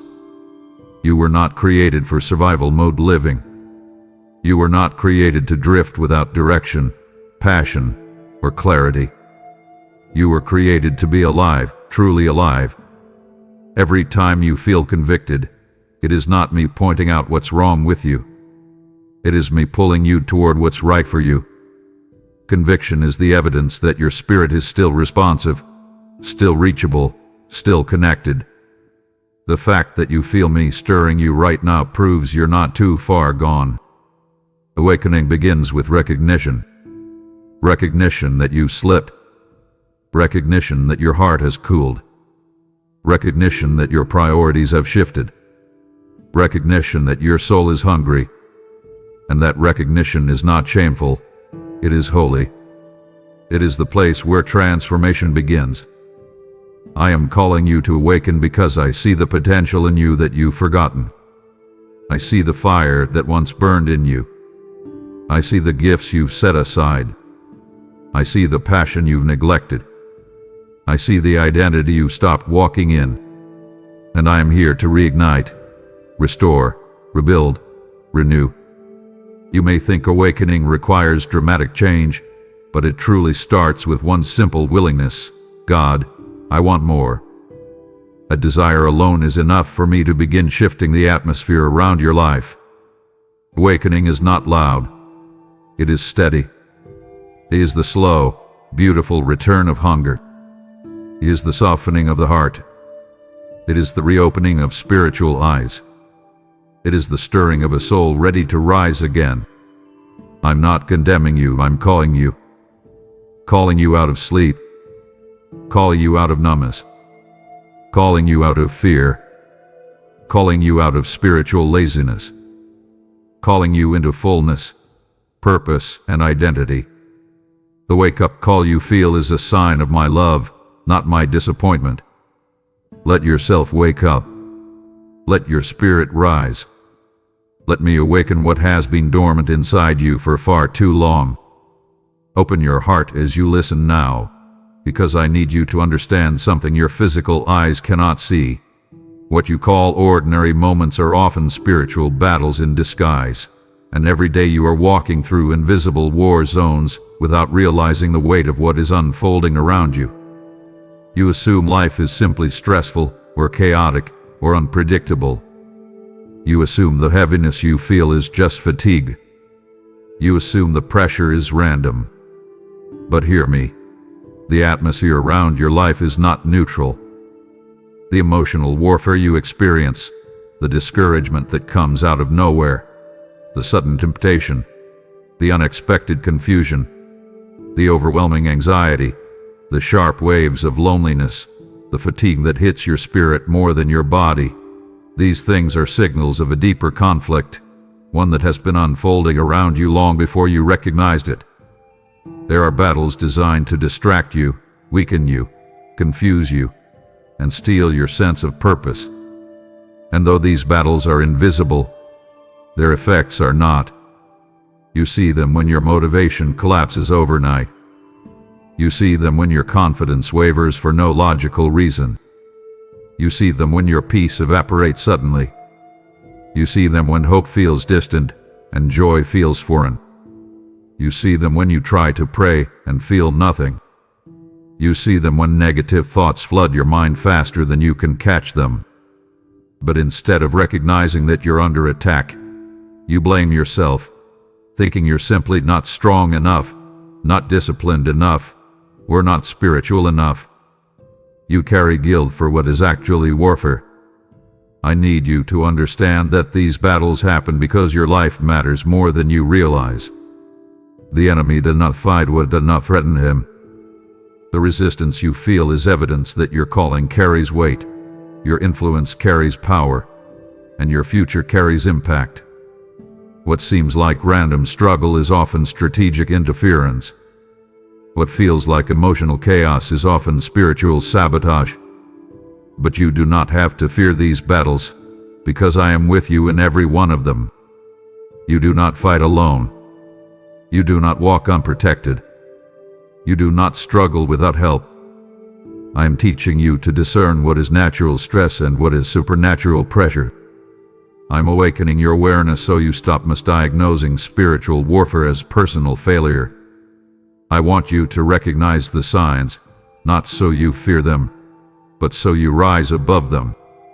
When you understand the battle, you stop blaming yourself. When you understand the attack, you stop surrendering to emotions that were never meant to define you. When you understand what is happening around you, your spirit strengthens, your mind sharpens, and your heart steadies. You're not weak. You're not losing. You're not failing. You are in a war you cannot see, but you are defended by a strength far greater than what opposes you. I am opening your eyes not to frighten you, but to empower you. Every battle is an opportunity for you to lean into me more deeply, trust me more fully, and walk in authority more boldly. You are surrounded by war, but you are also surrounded by me. And nothing in this unseen realm will ever have more power than my presence in your life. I want you to see what's truly happening so you can stand, not in fear, but in victory. Listen carefully, because this truth must reach you with full weight. The battle for your heart is intensifying, even on days when everything feels quiet, calm, or uneventful. You tend to associate spiritual warfare with dramatic moments, crises, temptations, emotional collisions. But the most dangerous battles are often the silent ones. They happen in the slow drifting, the quiet numbing, the subtle weakening of desire, the unnoticed cooling of passion. They happen in the evenings when you feel nothing at all, when your spirit feels too tired to engage, when your thoughts feel dull, when you aren't tempted by sin but tempted by apathy. A quiet heart is not always a peaceful heart. Sometimes quietness is simply the battlefield going unrecognized. The battle intensifies not because you are failing, but because you are valuable. The enemy studies the patterns of your heart. He knows when your guard is down. He knows when your energy is low. He knows when discouragement has softened your resolve. He knows when you're too weary to resist subtle lies. And so the attack is not always loud. Sometimes it's gentle, disguised not as sin but as indifference, not as rebellion but as resignation, not as temptation but as exhaustion. These are the battles that try to steal your fire without ever raising alarm. But hear me. I am not revealing this to make you anxious. I am revealing this so you awaken. You've been interpreting the quiet seasons as stagnation, as distance, as failure. But they are battlegrounds where your heart is tested, stretched, and shaped. When you feel nothing, faith becomes deeper. When passion fades, discipline becomes holy. When emotion quiets, devotion becomes pure. But the danger lies in allowing the quietness to lull you into spiritual sleep. You must learn to fight even when you feel nothing. You must learn to seek me even when your emotions are silent. You must learn to protect your heart even when the day feels ordinary. I am with you in every quiet battle. I am guarding you. I am strengthening you inwardly. I am breathing life into your spirit even when you don't perceive it. I am shaping you in silence just as powerfully as in storms. The intensity you feel inside, even when you can't name it, is evidence that heaven is defending you. You are not alone in the quiet. You are not forgotten in the stillness. You are not losing even if you feel numb. You are in a battle, but you are also in my arms. Let this truth settle. Quiet warfare is still warfare, but you are never outnumbered. I am fighting for your heart with a fierceness greater than anything fighting against it. Even in silence, even in numbness, even in routine, I am holding you.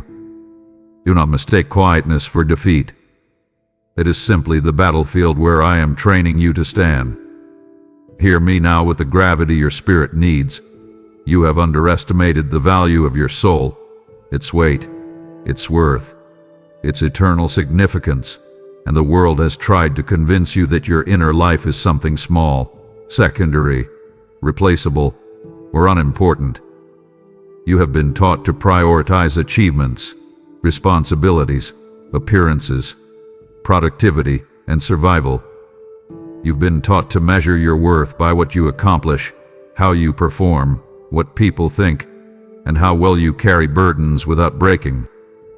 But these things, though loud, are temporary. They fade. They shift. They crumble. Your soul, however, your inner being, your eternal identity, your spiritual essence, is the most valuable part of you, yet you treat it as though it can be neglected without consequence. You pour energy into everything but your soul. You nourish your mind with information, your body with food, your schedule with obligations, your relationships with effort, but your soul is left waiting, hungry, longing. You don't see the slow decline because souls don't scream. They whisper. And the whisper sounds like restlessness, emptiness, numbness, confusion, lack of peace, or a quiet ache you can't explain. Your soul speaks to you every day, but you've learned to silence it because listening feels inconvenient. But hear me clearly. Nothing in your life matters more than your soul. Not your success, not your stability, not your accomplishments, not your reputation, not even your comfort. Your soul is the part of you that carries my breath, my imprint, my purpose. It is the part of you that will outlive every storm, every season, every chapter. It is the part that connects to eternity, the part that hears me, the part that knows me, the part that feels me. When your soul is nourished, everything in your life aligns. When your soul is neglected, everything in your life gradually cracks. I see your soul, its depth, its beauty, its complexity. I see the treasures I placed within you. I see the potential you've barely tapped into. I see the resilience you carry. I see the radiance that returns when you reconnect with me. And I need you to see it too. You are not ordinary. You are not disposable. You are not accidental. You are a soul crafted with intentionality, loved with eternity, valued beyond measure. Let me restore the value you've forgotten. Let me awaken your soul again. Let me breathe life into the places that have gone cold. Let me remind you that every moment you invest into your inner life comes back multiplied in peace, clarity, joy, and strength. When you care for your soul, everything else finds order. When you tend to your spirit, your mind calms, your emotions heal, your habits shift, your purpose sharpens. You do not need to be perfect. You simply need to return. Your soul is priceless. Treat it as such. I already do. Listen to me with your deepest honesty now, because this moment carries a truth you have needed for a long time. You have allowed temporary feelings, passing emotions, momentary impulses, fleeting thoughts, to make decisions that shape your future, your relationships, your purpose, and your spiritual direction. You don't always realize it as it's happening, because emotions feel so urgent, so loud, so convincing in the moment. When fear rises, it demands immediate retreat. When loneliness settles in, it whispers that you must cling to anything that gives you comfort. When anger flares, it pushes you to speak or act before wisdom has a chance to steady you. When disappointment strikes, it tempts you to give up on things I never designed you to abandon.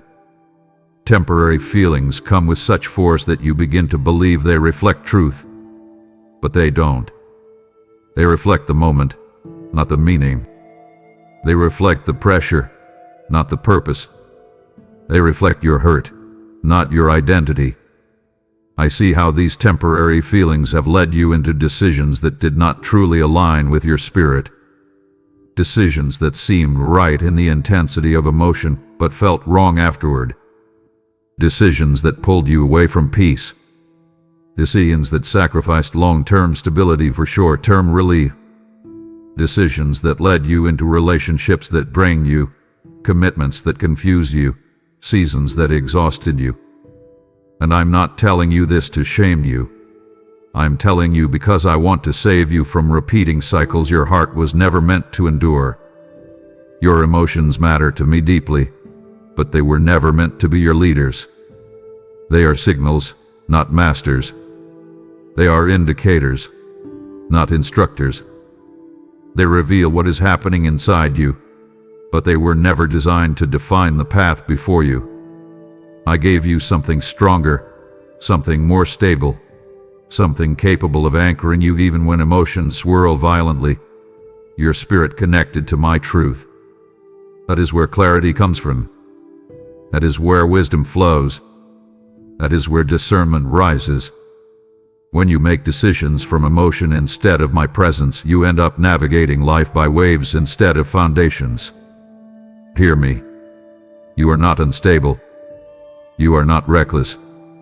You are not flawed beyond fixing. You are simply overwhelmed by pressures you suppress, needs you silence, wounds you haven't healed, expectations you try to carry alone. and overwhelmed hearts often make impulsive decisions.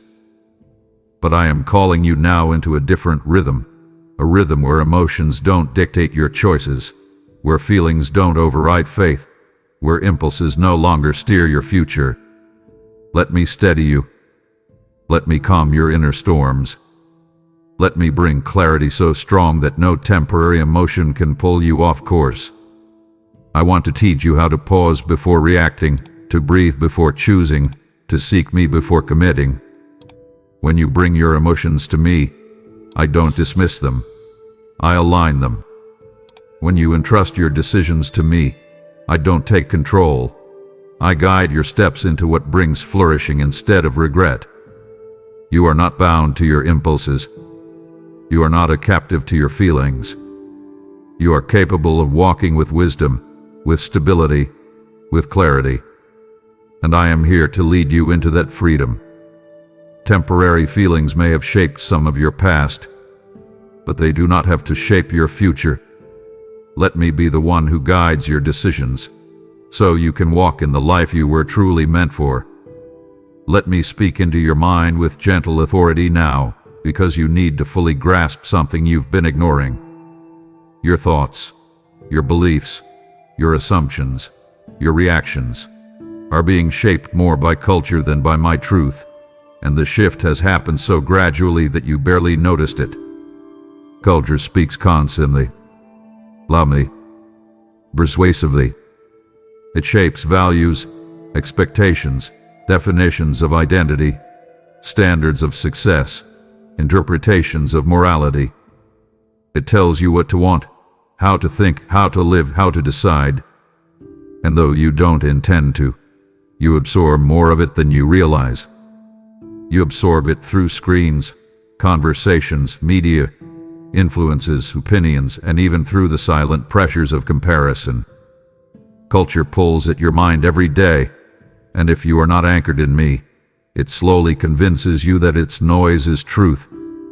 I see how you internalize messages that dilute your faith. You hear the world tell you to trust yourself above all else, even when your own heart is fragile and weary. You hear that convenience matters more than conviction. You hear that comfort is the highest priority, even when comfort leads you away from growth. You hear that boundaries don't matter, that morality is subjective, that devotion is optional, that selfishness is empowerment. You hear 1,000 subtle lies presented as wisdom, and they begin to color your thinking without you ever consciously agreeing with them. But my truth is not fluid. It does not shift with trends. It does not weaken under pressure. It does not adjust to public opinion. My truth is the foundation your soul was designed for, the steady, unchanging anchor that keeps your identity intact. When culture shapes your mind, you feel anxious, insecure, and uncertain. When my truth shapes your mind, you feel grounded, safe, clear, and whole. You've been living in a mental tug-of-war, part of you longing to hold on to my truth, yet another part feeling the pull of cultural expectations.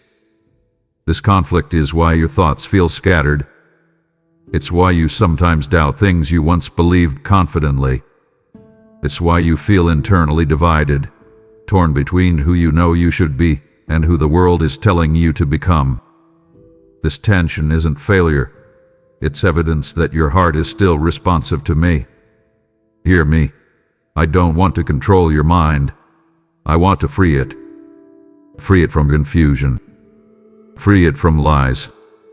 Free it from pressure. Free it from fear. Let my truth reshape what culture has distorted. Let my voice grow louder than the voices around you. Let my wisdom define your identity, your worth, your purpose, your direction. You are not meant to think like everyone else. You are not meant to adopt the mindset of a world that has forgotten me. You are meant to carry clarity when others carry confusion. You are meant to shine with discernment when others are lost in noise. You are meant to stand firm in truth that doesn't waver. Let me shape your mind again, not to make you narrower, but to make you freer. Hear this with tenderness and urgency, because it is one of the quietest and most dangerous shifts happening inside you. Your convictions, your spiritual instincts, your moral compass, your inner alarms have begun to weaken, and you slowly started calling things normal that were never meant to be normal for you. This didn't happen all at once. Convictions rarely disappear suddenly. They fade gradually. The first time something felt wrong, your spirit reacted strongly. The second time, the discomfort softened. By the fifth time, it felt familiar. By the 10th, it felt normal. This is how spiritual erosion begins, not with rebellion, but with repetition. I've seen you ignore small nudges that once convicted you deeply.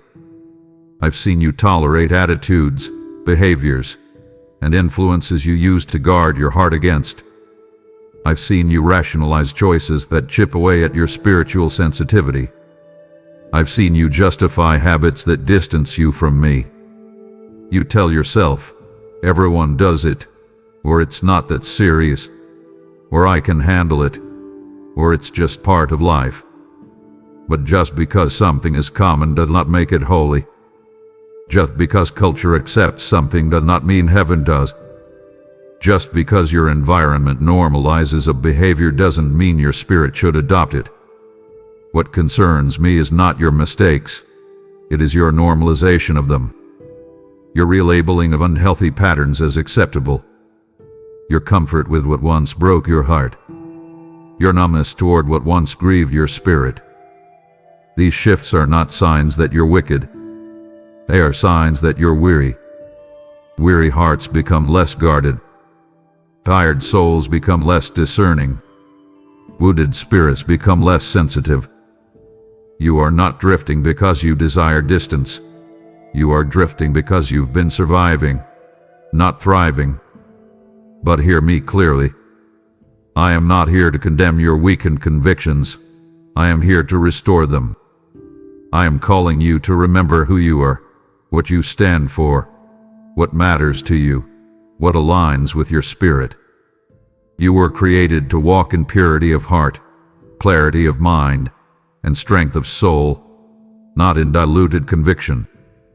Your convictions are not restrictions, they are protection. They guard your joy. They protect your peace.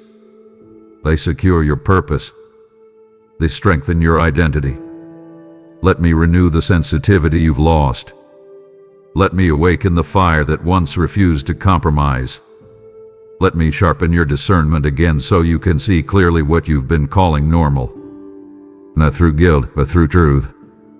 Not through shame, but through clarity. You are not too far gone. Your convictions can return stronger than before. One moment of surrender can realign everything. You were never meant to blend into a world that opposes me.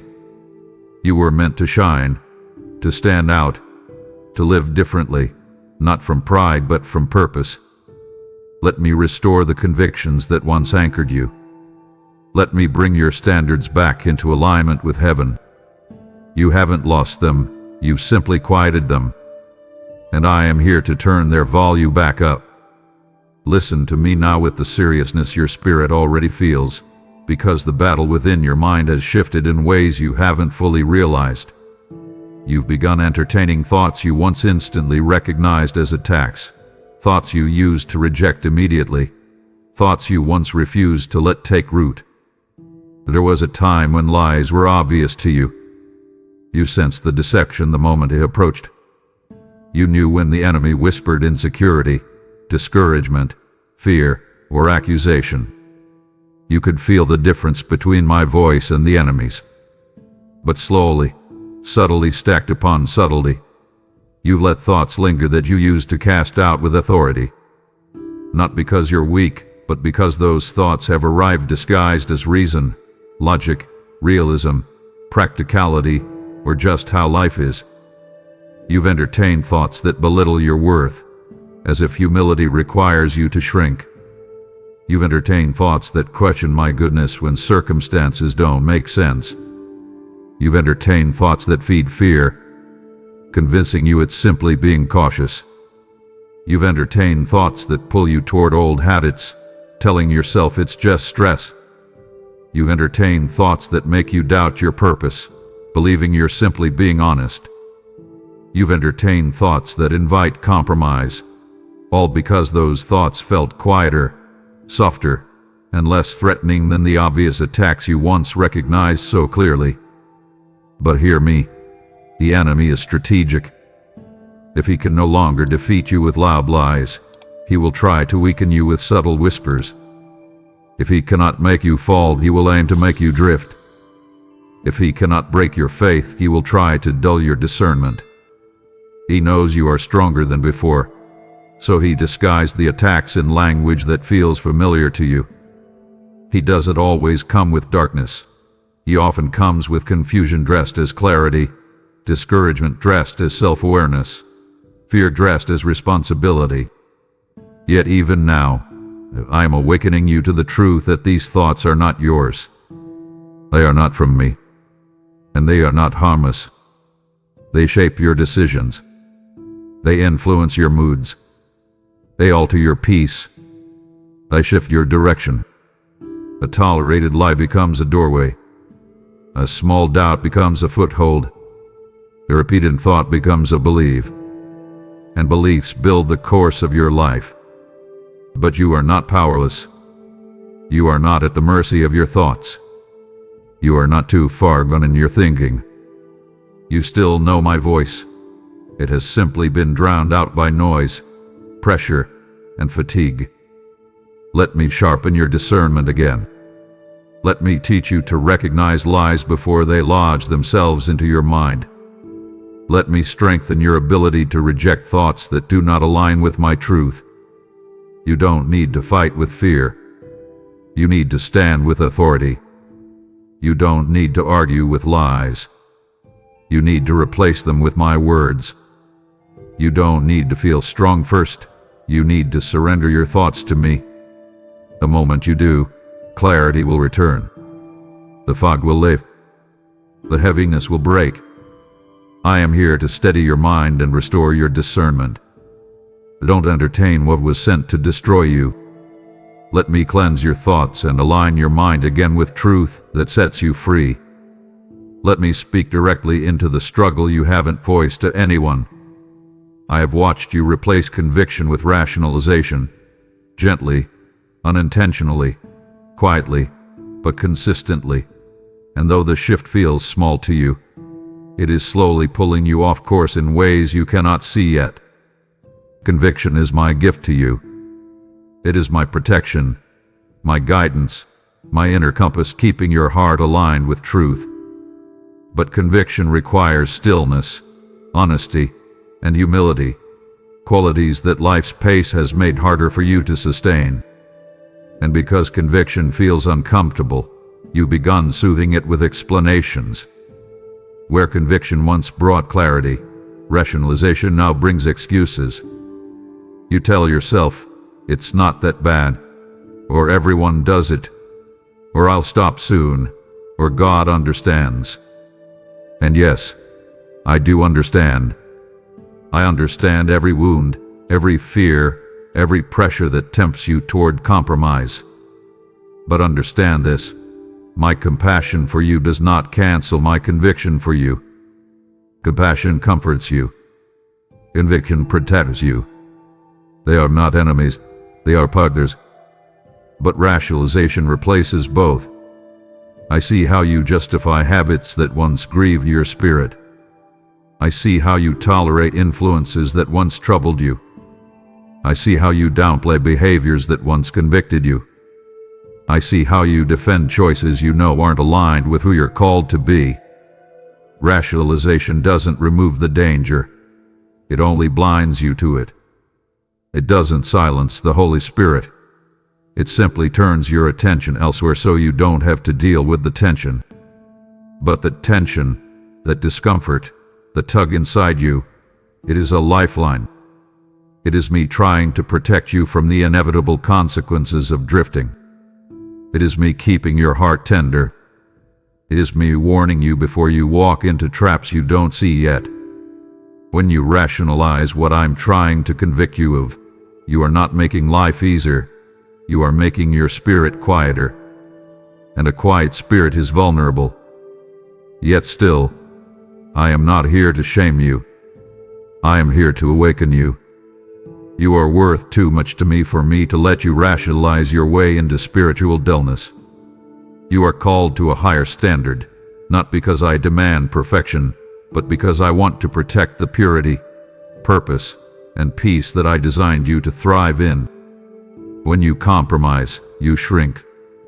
When you rationalize, you drift. When you ignore conviction, you distance yourself from the very voice meant to save you. Let me soften your heart again.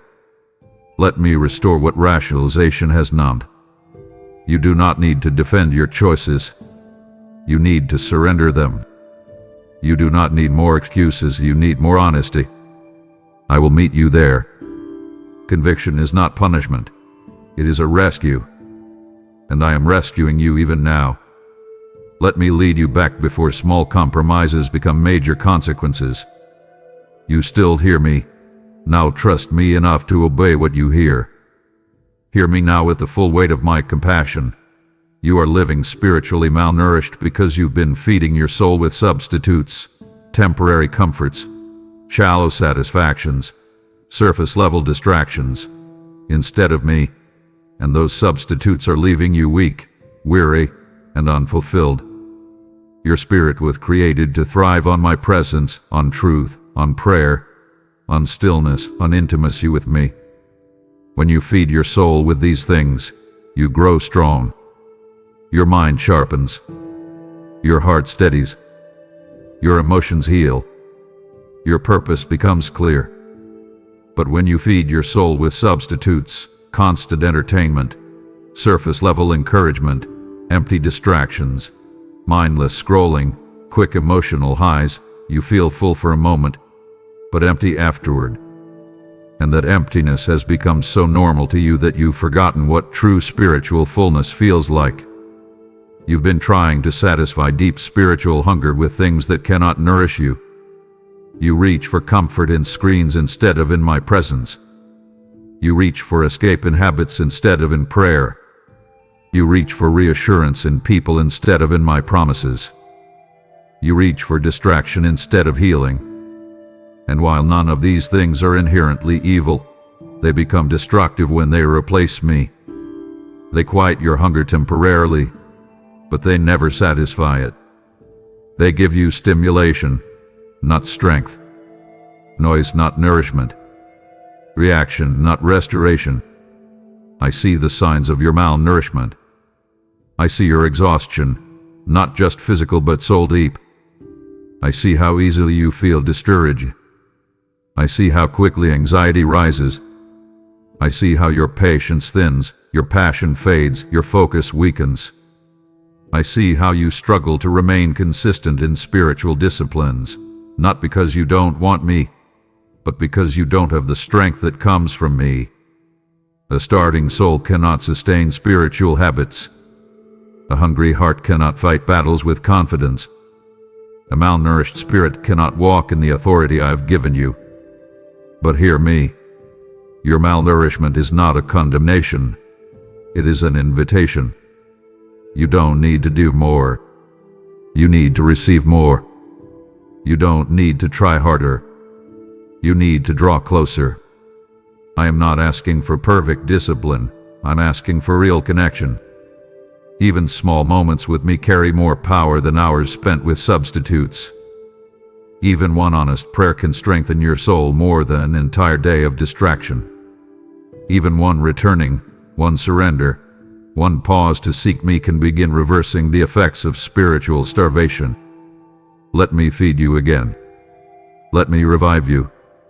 Let me restore the strength, clarity, and peace you've been missing. The substitutes you've leaned on cannot sustain you, but I can. Come back to the source. Come back to the well. Come back to the presence that satisfies your deepest hungers. You were never meant to live spiritually weak. You were meant to live full. Listen to me with the full weight of honesty your spirit is ready for, because this truth will save you from a cycle that has been quietly tightening around your life. You keep running back to what I delivered you from, and with every step backward, the prison I once broke open for you is slowly being rebuilt around your heart. Not because you desire bondage, not because you seek destruction, but because familiarity feels safe, even when it hurts you. The old habits, the old patterns, the old mindsets, they call to you when you're tired, lonely, overwhelmed, or unsure. They whisper comfort even as they tighten chains. They offer relief even as they poison your spirit. And because they once worked as coping mechanisms, you instinctively run back to them, forgetting that what once soothed you now enslaves you. I see the moments when stress pushes you into behaviors you once left behind. I see when loneliness tempts you to reconnect with places and people I freed you from. I see when discouragement sends you toward habits that numb you instead of heal you. I see when exhaustion makes the old cycle feel easier than choosing growth. You don't return because you're rebellious. You return because your heart is weary. But hear me, weariness is not a reason to surrender to bondage. Weariness is a signal to run into my arms, not backward into old patterns. You don't realize how each small step toward your past reopens doors I closed for your protection. Old thoughts begin resurfacing. Old desires reignite. Old temptations gain access. And slowly, quietly, the freedom you once tasted begins to feel distant again. But even now, I am not angry with you. I am compassionate toward you. I understand the pull of old chains. I understand how powerful familiarity can be. I understand how hard it is to fight when you feel alone. But I am calling you back, not with condemnation, but with urgency. Because I see the cost you cannot yet see. What you run back to cannot give you peace. It cannot give you healing. It cannot give you purpose. It cannot give you rest. It cannot give you identity. It can only give you temporary numbness and long-term emptiness. The prison I broke open wasn't just about freeing you from sin. It was about freeing you from cycles, from lies, from coping mechanisms that harm your soul. And I did not break those chains so you could return to them. I broke them so you could learn to walk as the healed, whole, renewed person I created you to be. Let me pull you forward again. Let me strengthen you where you feel weak. Let me replace the false comfort of your old habits with the true comfort of my presence. You are not bound. You are not doomed to repeat your past. You are not trapped in cycles beyond escape. You are in a battle for your direction, and I am here to fight for you. Turn away from what enslaves you, and let me lead you into freedom that lasts. You do not belong in that prison anymore. You belong with me. Hear me now, because this truth is tender and heavy at the same time. You've been trying to carry your life without me, and it is crushing you, slowly, quietly, painfully, in ways you haven't fully admitted to yourself. You're holding responsibilities that are too big for one person. You're carrying emotional weight that was never meant to sit on human shoulders. You're fighting battles alone because you don't want to seem weak, or needy, or dependent.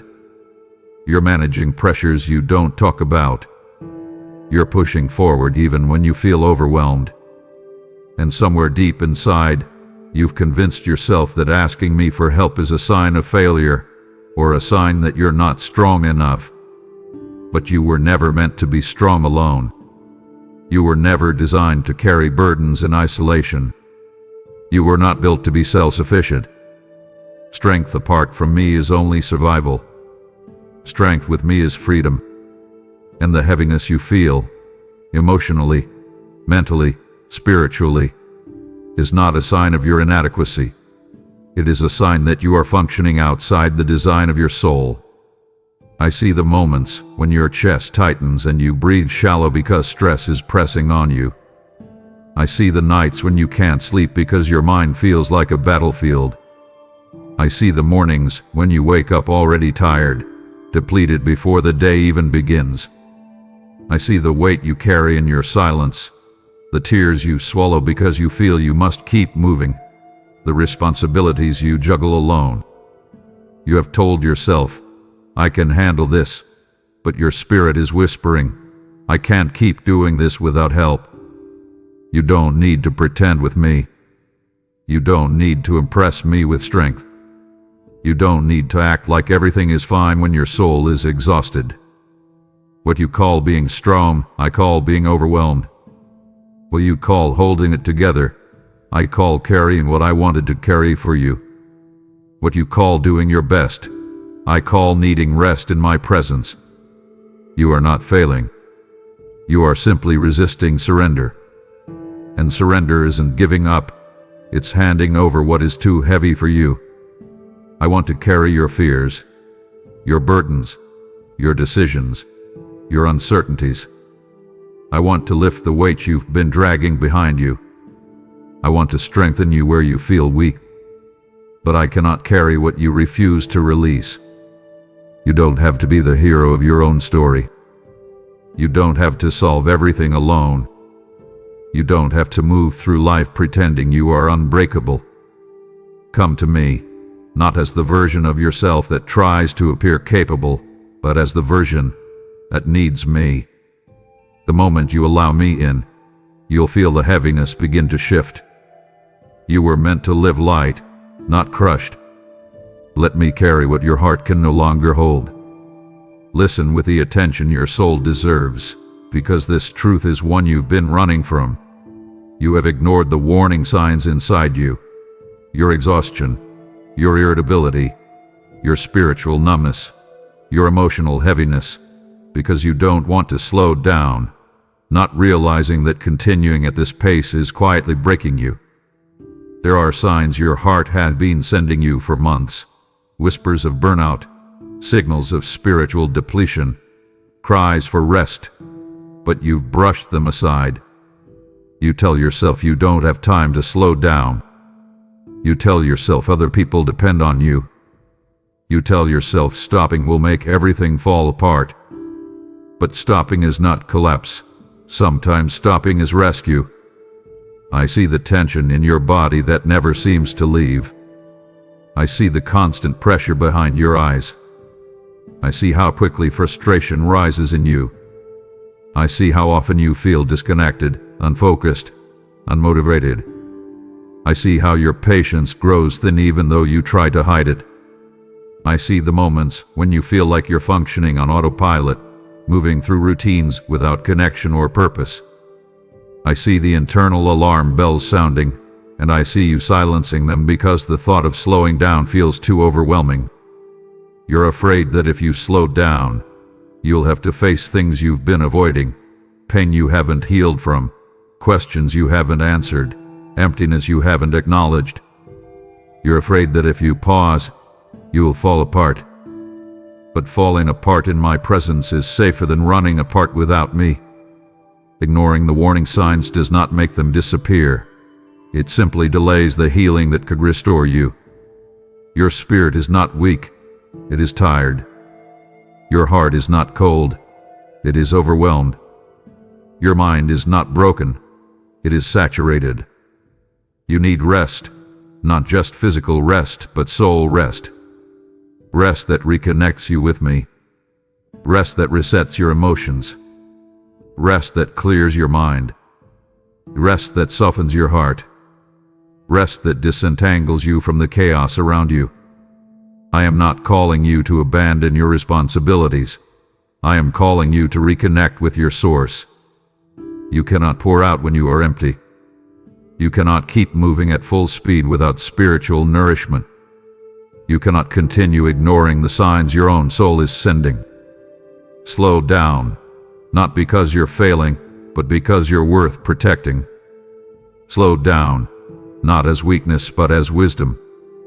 Slow down, not to lose progress, but to regain strength. Slow down, not to retreat from life, but to re-enter it with clarity, purpose, and peace. I am not asking you to stop everything. I am asking you to stop ignoring yourself. Let me restore you. Let me breathe life back into you. Let me renew what exhaustion has drained. The warning signs are not to scare you. They are to save you. Listen to them. And listen to me. I am calling you back to rest, because rest is where I rebuild you. Hear me with fresh clarity now, because this truth will free you from exhaustion you've mistaken for normal. You are fighting battles I never asked you to fight, battles that drain your spirit, battles that consume your emotional strength, battles that distract you from the assignments that actually matter. You've stepped into conflicts that were never your responsibility to solve, carrying burdens that were never meant to sit on your shoulders, trying to fix people I never asked you to fix, defending yourself in places where I would have defended you, explaining yourself where silence would have protected you, and engaging in fights where withdrawal would have preserved your peace. You think you're being responsible. You think you're doing what's necessary. You think you're standing your ground. But much of what you're fighting is not destiny. It's distraction.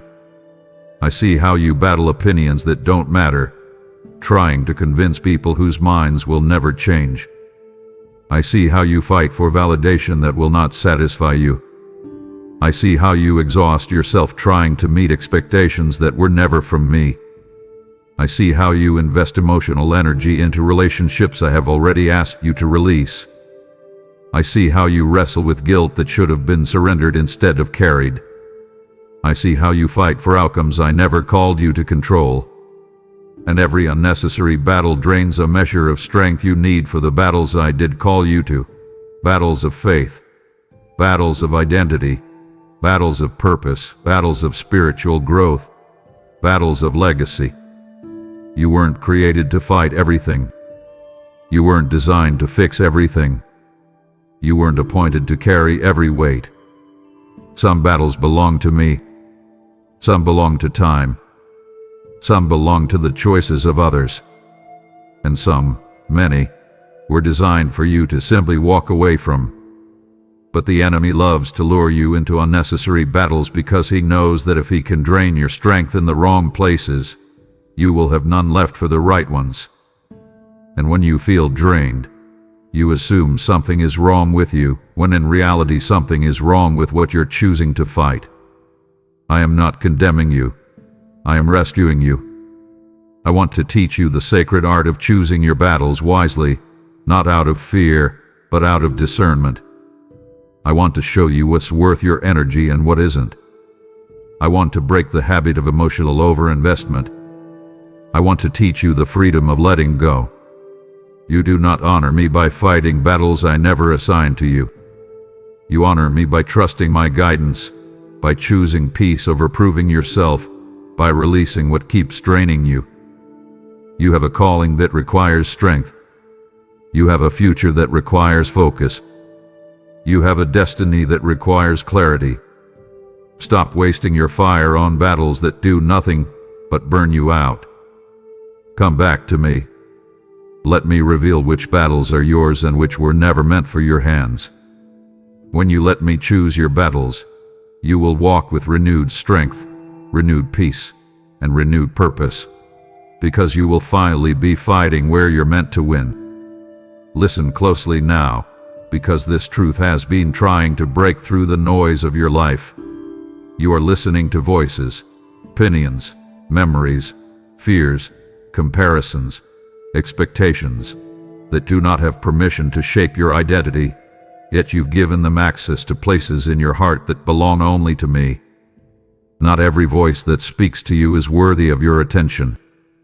Not every opinion deserves space inside your mind. Not every influence deserves authority over your emotions. But you've allowed certain voices to sink deeper than they should, voices that undermine your confidence, voices that question your worth, voices that replay old wounds, voices that twist your perception of yourself. I see how you internalize negative words spoken over you long ago. I see how you replay criticism as if it were truth. I see how comparison steals your joy and blinds you to your uniqueness. I see how fear becomes a narrator in your mind, describing futures I never wrote for you. I see how shame whispers identity statements that contradict everything I've ever said about you. And even though these voices come from pain, not purpose, you've allowed them to hold influence in your heart simply because they feel familiar. Hear me. Familiarity does not equal truth. Volume does not equal authority. Emotion does not equal accuracy. You have allowed voices rooted in hurt, brokenness, and insecurity to speak louder than the one who formed you. You've let unqualified voices define who you are. You've let temporary situations shape your permanent identity. You've let fear rewrite your potential. You've let shame narrate chapters I've already redeemed. And every time you listen to these voices, you drift further from the truth of who you are and closer to the lie of who you're not. But I am calling you back. I am reminding you that identity must come from the one who created you, not from the opinions of those who don't understand your purpose. My voice is the voice that formed you. My voice is the voice that knows your destiny. My voice is the voice that sees your future. My voice is the voice that knows the full story, not just the painful chapter. And my voice never condemns, never belittles, never shames. My voice speaks truth that strengthens you, corrects you, restores you, and aligns you with your calling. You don't need to silence every voice. You just need to stop giving them authority. Not everyone gets to define you. Not every emotion gets to shape you. Not every memory gets to guide you. Let my voice drown out the noise. Let my words become your foundation. Let me remind you of who you are, not who fear says you are, not who shame says you are, not who others say you are. You are mine. You are loved. You are chosen. You are redeemed. You are called. No other voice has the right to rewrite that. Listen with courage now, because I am about to uncover a fear you've buried beneath strength, logic, and self-protection. Your fear of disappointment is silently stunting your faith, keeping you from asking me boldly, trusting me fully, and believing me deeply for the desires I placed in your heart. You've been hurt before. You prayed for things that didn't unfold the way you expected. You hoped for outcomes that slipped through your fingers. You've longed for breakthroughs that felt delayed. And without realizing it, you internalize these experiences as warning signs rather than lessons.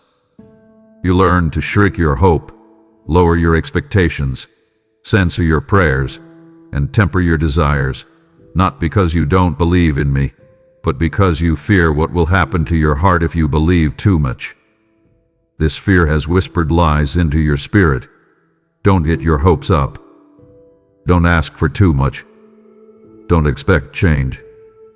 Don't trust too deeply, or attack yourself.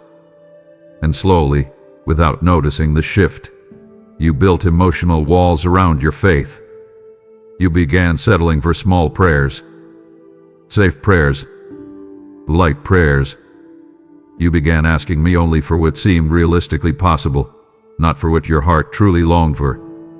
You tell yourself you're being wise, avoiding disappointment. But what you call caution is actually fear masking itself as maturity. I see the desires you silence because they feel too big. I see the dreams you keep hidden because you're afraid they'll never happen. I see the prayers you start but never finish because doubt interrupts you. I see how you avoid vulnerability with me, not because you don't trust me, but because you're terrified of being let down. But hear me, disappointment does not define my faithfulness. Delay does not define my goodness. Unanswered prayers do not define my love. And your fear of disappointment is not protecting your heart. It is limiting your faith. Let me restore your courage to ask boldly again. Let me heal the places disappointment wounded. Let me show you that faith is not about controlling outcomes. It's about trusting my heart even when outcomes vary. I am not asking you to pretend you're unafraid. I am asking you to bring your fear to me. Let me help you carry it. Let me replace it with confidence. Let me teach you how to hope without fear, pray without hesitation, believe without shrinking back. Your desires are not random. They are signposts of the purpose I placed in you. Do not bury them under fear. Lift them to me. I am not fragile. I am not unpredictable. I am not trying to trick your heart. I am constant. I am faithful. I am good. And I respond to bold faith, honest faith, childlike faith, not the restrained, fearful, guarded faith you've been settling for.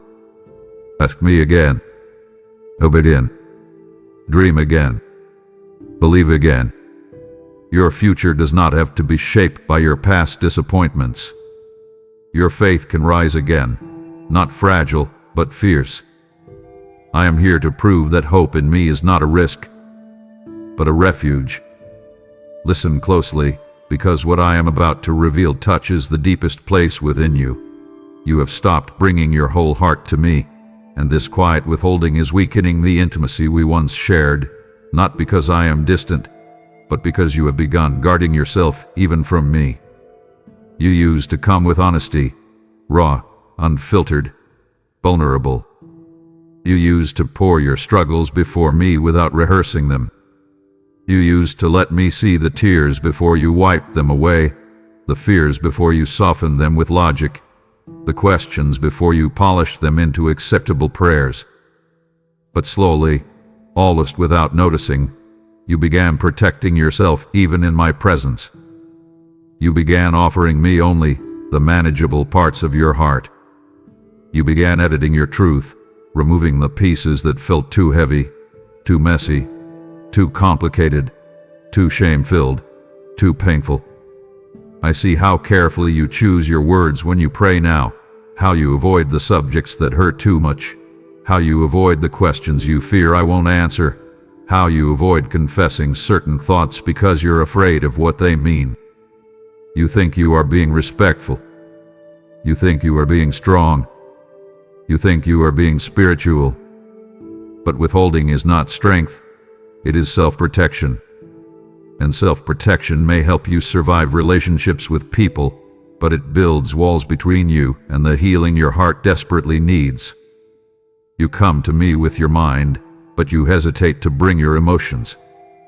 You come with your requests, but you withhold your disappointments. You come with your declarations of faith, but hide your quiet doubts. You come with the struggles you feel comfortable admitting, but hide the ones that embarrass you.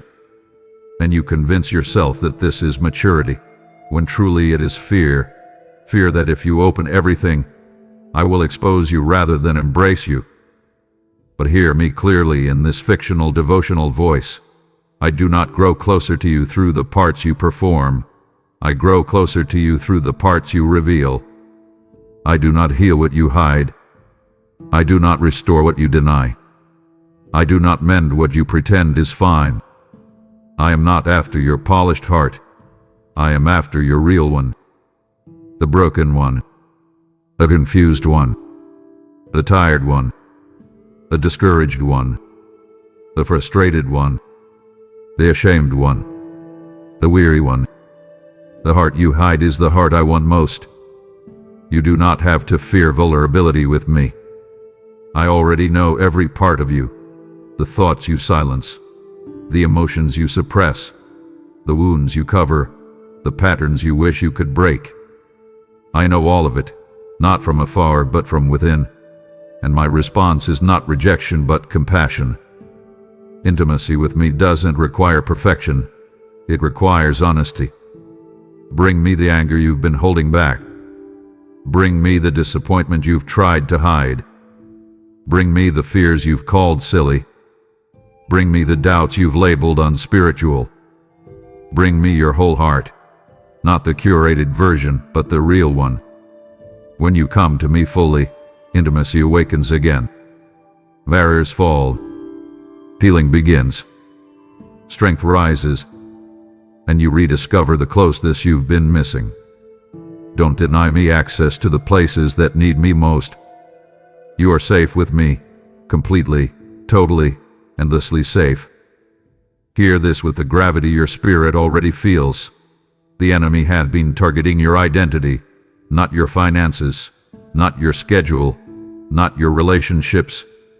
Your identity, because he knows your calling rises or falls based on what you believe about who you truly are. Identity is the foundational battleground of your life. When you lose confidence in who you are, you lose confidence in what you are called to do. When the enemy cannot destroy your destiny, he tries to distort your identity. If he can make you believe you are unworthy, you will sabotage your own progress. If he can make you believe you are unloved, you will withdraw from the very connections meant to strengthen you. If he can convince you that you are ordinary, you will abandon extraordinary assignments. If he can make you doubt my love, my presence, or my purpose for you, he won't have to steal your calling. You'll walk away from it on your own. I see how the enemy attacks you, not with obvious lies, but with subtle distortions. He whispers that you're not enough. He inflames insecurity at the exact moment you need confidence. He brings old wounds to the surface whenever you're about to step into something new. He uses comparison to make you despise your uniqueness. He uses past failures to convince you that you have no future. He uses the silence of others to convince you that you are unseen. He uses your flaws as evidence that you're disqualified. And each of these attacks is not random. It is strategic, designed to dismantle the truth I've spoken over you. But hear me, symbolically and devotionally.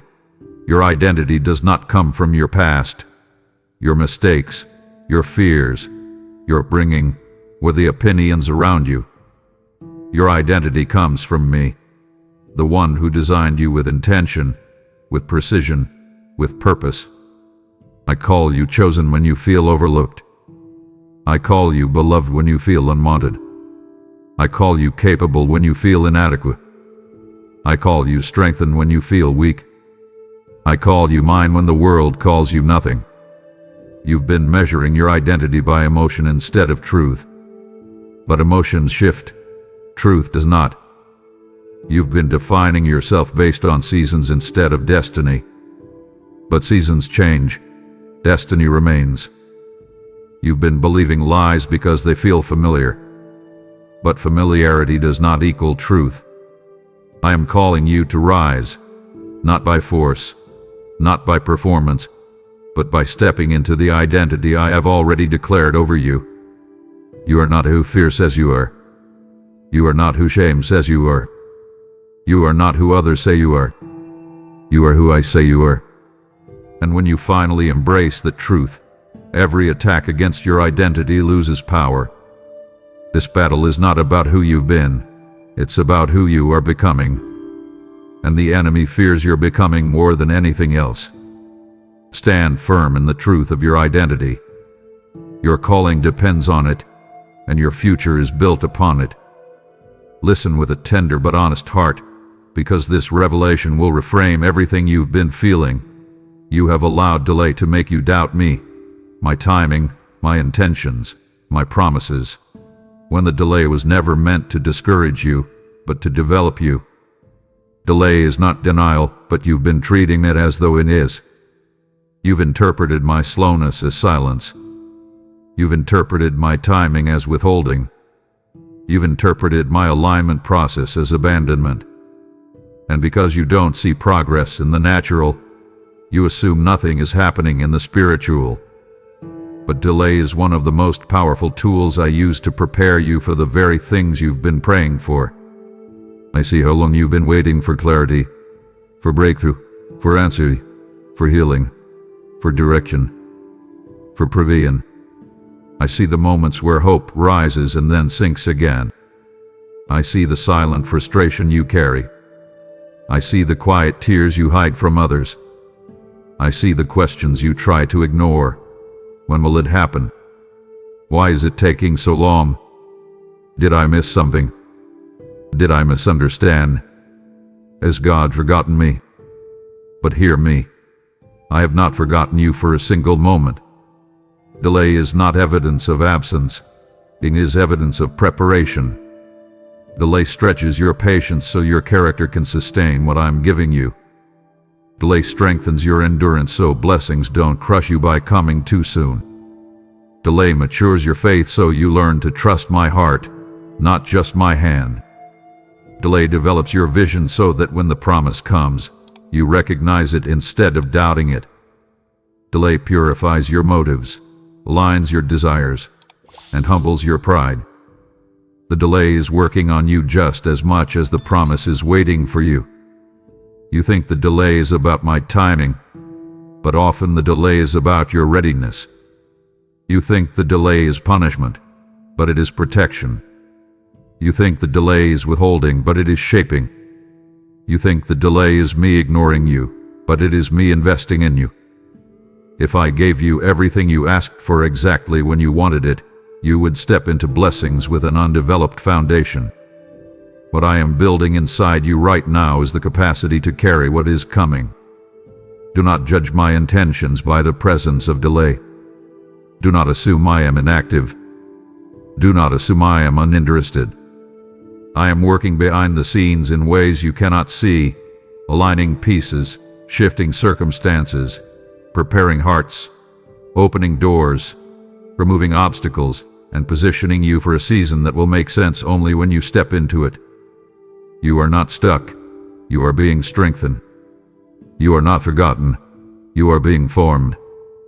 You are not delayed. You are being prepared. Trust the process you cannot see. Trust the timing that feels uncomfortable. Trust the silence that feels heavy. Trust the God who has never failed you, not once. Delay is not the end. It is the shaping before the beginning. Listen carefully now, because this truth is reaching into a place you've kept quiet. You have let your discouragement speak louder than my promises, and without realizing it, you've given more authority to what has disappointed you than to what I have declared over you. Discouragement is powerful when left unchecked. It doesn't shout, it whispers. It speaks softly, slowly, steadily, until its voice becomes familiar enough that you begin treating it as truth. Discouragement tells you your progress is meaningless. It tells you your prayers aren't working. It tells you your efforts are wasted. It tells you your future is uncertain. It tells you your desire for breakthrough is unrealistic. And because discouragement often arrives when you feel tired or vulnerable, you begin absorbing its lies without questioning them. I've watched how discouragement has distorted your perspective, not because you are hopeless, but because you are weary. You see delays and assume they are dead ends. You see obstacles and assume they are signs to quit. You see slow progress and assume nothing is happening. You see people misunderstand you and assume you are alone. You see the journey stretching ahead and assume you don't have what it takes to finish it. But this is not truth. It is discouragement painting your future through the lens of temporary struggle. You've begun listening to your circumstances more than your calling. You've begun listening to your wounds more than my word. You've begun listening to your fears more than my faithfulness. But hear me. Discouragement is not a prophecy. It is a pressure. It is not an indicator of my absence. It is a sign of the enemy's interference. If discouragement were truth, you would not still feel the pull in your soul toward purpose. If discouragement were truth, hope would not still flicker inside you, refusing to die. If discouragement were truth, your spirit would not still long for me, for more, for breakthrough, for healing, for restoration. The very fact that discouragement battles so fiercely for your attention is proof that my promises over your life are still active, still unfolding, still powerful. My promises have not weakened. My promises have not expired. My promises have not been canceled. They remain steady even when your faith wavers. They remain strong even when your emotions falter. They remain true even when discouragement tries to drown them out. I am inviting you, fictionally, symbolically, devotionally, into a new posture. Stop letting discouragement be your narrator, and let my promises be your anchor again. The promise is more reliable than the pain. The promise is stronger than the pressure. The promise is louder than the lie. If you let it speak again, lean closer. Remember what I've spoken over your life. Recall what I've placed in your spirit. Hold on to what I have whispered in your quiet moments. Discouragement may make you feel defeated, but my promises will lead you into victory if you allow my voice to rise above the noise. Hear me with tenderness now, because this is a truth you've avoided for a long time. You have been afraid to confront what's broken inside you. So instead of healing, you've been learning how to live around the pain, navigating your life in circles around wounds you've never addressed. Pain is not something you like to face. It feels overwhelming. It feels messy. It feels vulnerable. And somewhere deep inside, you've believed that confronting your pain will make you weaker, not stronger. So you've carried your wounds like quiet shadows, present, but never acknowledged, heavy, but never examined. You've taught yourself how to avoid the subjects that hurt you, how to distract yourself when emotions rise, how to rationalize trauma as just life, how to numb the ache with busyness, entertainment, or achievement. You've learned to function but not to heal. But living around your pain is not the same as overcoming it. You avoid conversations that stir old wounds. You avoid silence because it brings memories back to the surface. You avoid intimacy because it exposes insecurities you'd rather hide. You avoid stillness because you fear what you'll feel. You avoid honesty because it requires acknowledging what you've tried so hard to bury. Yet everything you avoid still quietly shapes you. Unhealed pain becomes fear. Unhealed pain becomes anxiety. Unhealed pain becomes distrust. Unhealed pain becomes emotional distance. And all the while, you tell yourself you are coping when in truth you are carrying far more than your heart can bear. But hear me, confronting your pain does not destroy you. It frees you. I do not call you to face your pain alone. I call you to face it with me. Pain is not a sign of weakness. It's a sign that something inside you needs my touch. What you fear confronting, I can heal. What you fear remembering, I can redeem. What you fear admitting, I can cleanse. You do not heal by suppressing. You heal by bringing your brokenness into my presence and allowing me to rebuild what life has shattered. You are not broken beyond repair. You are not too damaged for restoration. You are not too wounded to be made whole. But healing requires honesty. Honesty with me. Honesty with yourself. Honesty with the buried parts of your story. Bring me the pieces you've hidden. Bring me the memories you avoid.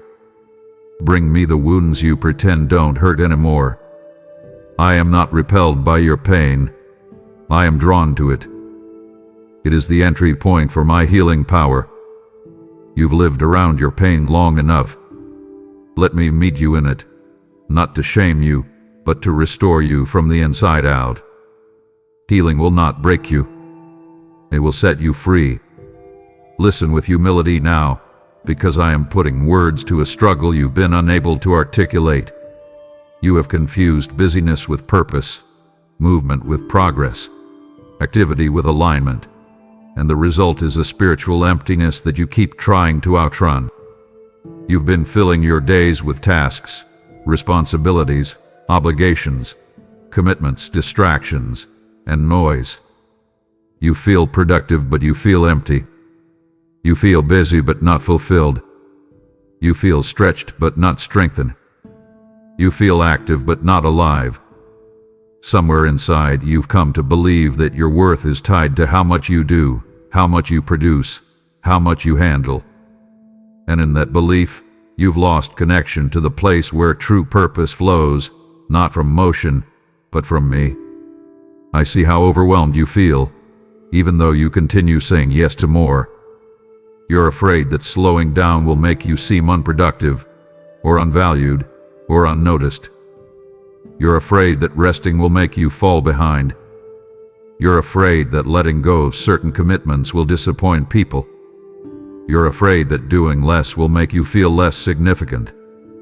But hear me, significance comes from alignment, not activity. When you are aligned with me, even small actions carry eternal weight. When you are misaligned, even great achievements feel hollow. You've been moving quickly, but without direction. You've been working hard, but without clarity. You've been pouring out, but not being refilled. And the emptiness you feel is not failure. It is a warning. A warning that you are living disconnected from the source of your purpose. A warning that busyness has become a substitute for intimacy with me. A warning that noise has drowned out discernment. A warning that you are living by momentum instead of guidance. But hear me in this fictional devotional voice. I am not asking you to abandon your life. I am asking you to anchor it. Anchor your schedule in my presence. Anchor your decisions in my wisdom. Anchor your pace in my timing. Anchor your identity in my love. You don't need to do more, you need to reconnect. You don't need better time management. You need spiritual alignment. You don't need more discipline. You need more dependence. Purpose does not come from filling your calendar. It comes from filling your spirit. It comes from intimacy with me, from hearing my voice, from walking in step with my guidance. Busyness drains you because it is fueled by fear. Fear of falling short. Fear of being unseen. Fear of disappointing others. Purpose strengthens you because it is fueled by calling. By knowing you are doing what you were created for. Nothing less, nothing more. Let me reorder your life.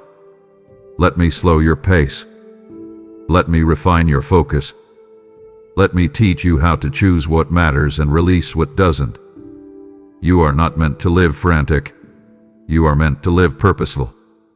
And I am here to realign your wandering heart with the destiny written for you. Listen closely, because this truth reaches into the tender places of your heart.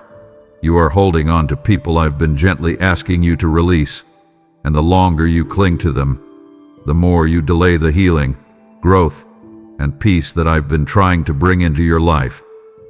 I know it hurts to let go. I know it feels like loss. I know it feels like failure, like abandonment, like surrendering something precious. But sometimes the people you love are not meant to go where you're going. Sometimes the ones who shaped your past cannot shape your future. Sometimes the ones who once nurtured you are now draining you. Sometimes relationships that were once aligned have quietly drifted into misalignment. Not because anyone is bad, but because seasons change and callings shift. I see how you hold on out of loyalty, fear, nostalgia, with the hope that things might return to what they once were.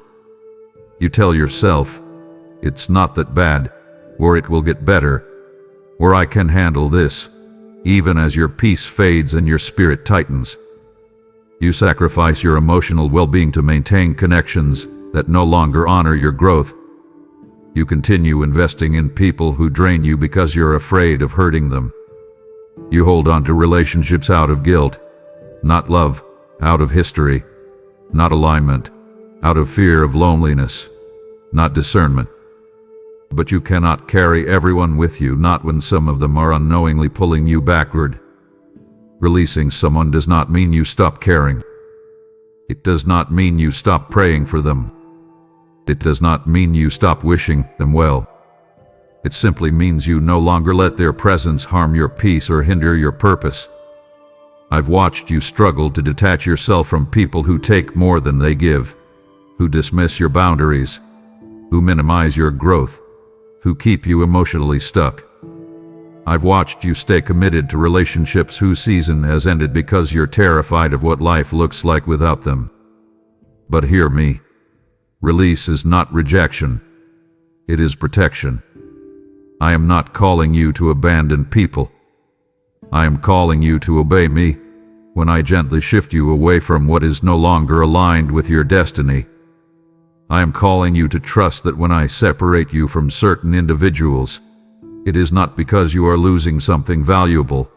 It is because I am clearing space for what is truly meant to strengthen you. Some people were assignments for a season, not companions for a lifetime.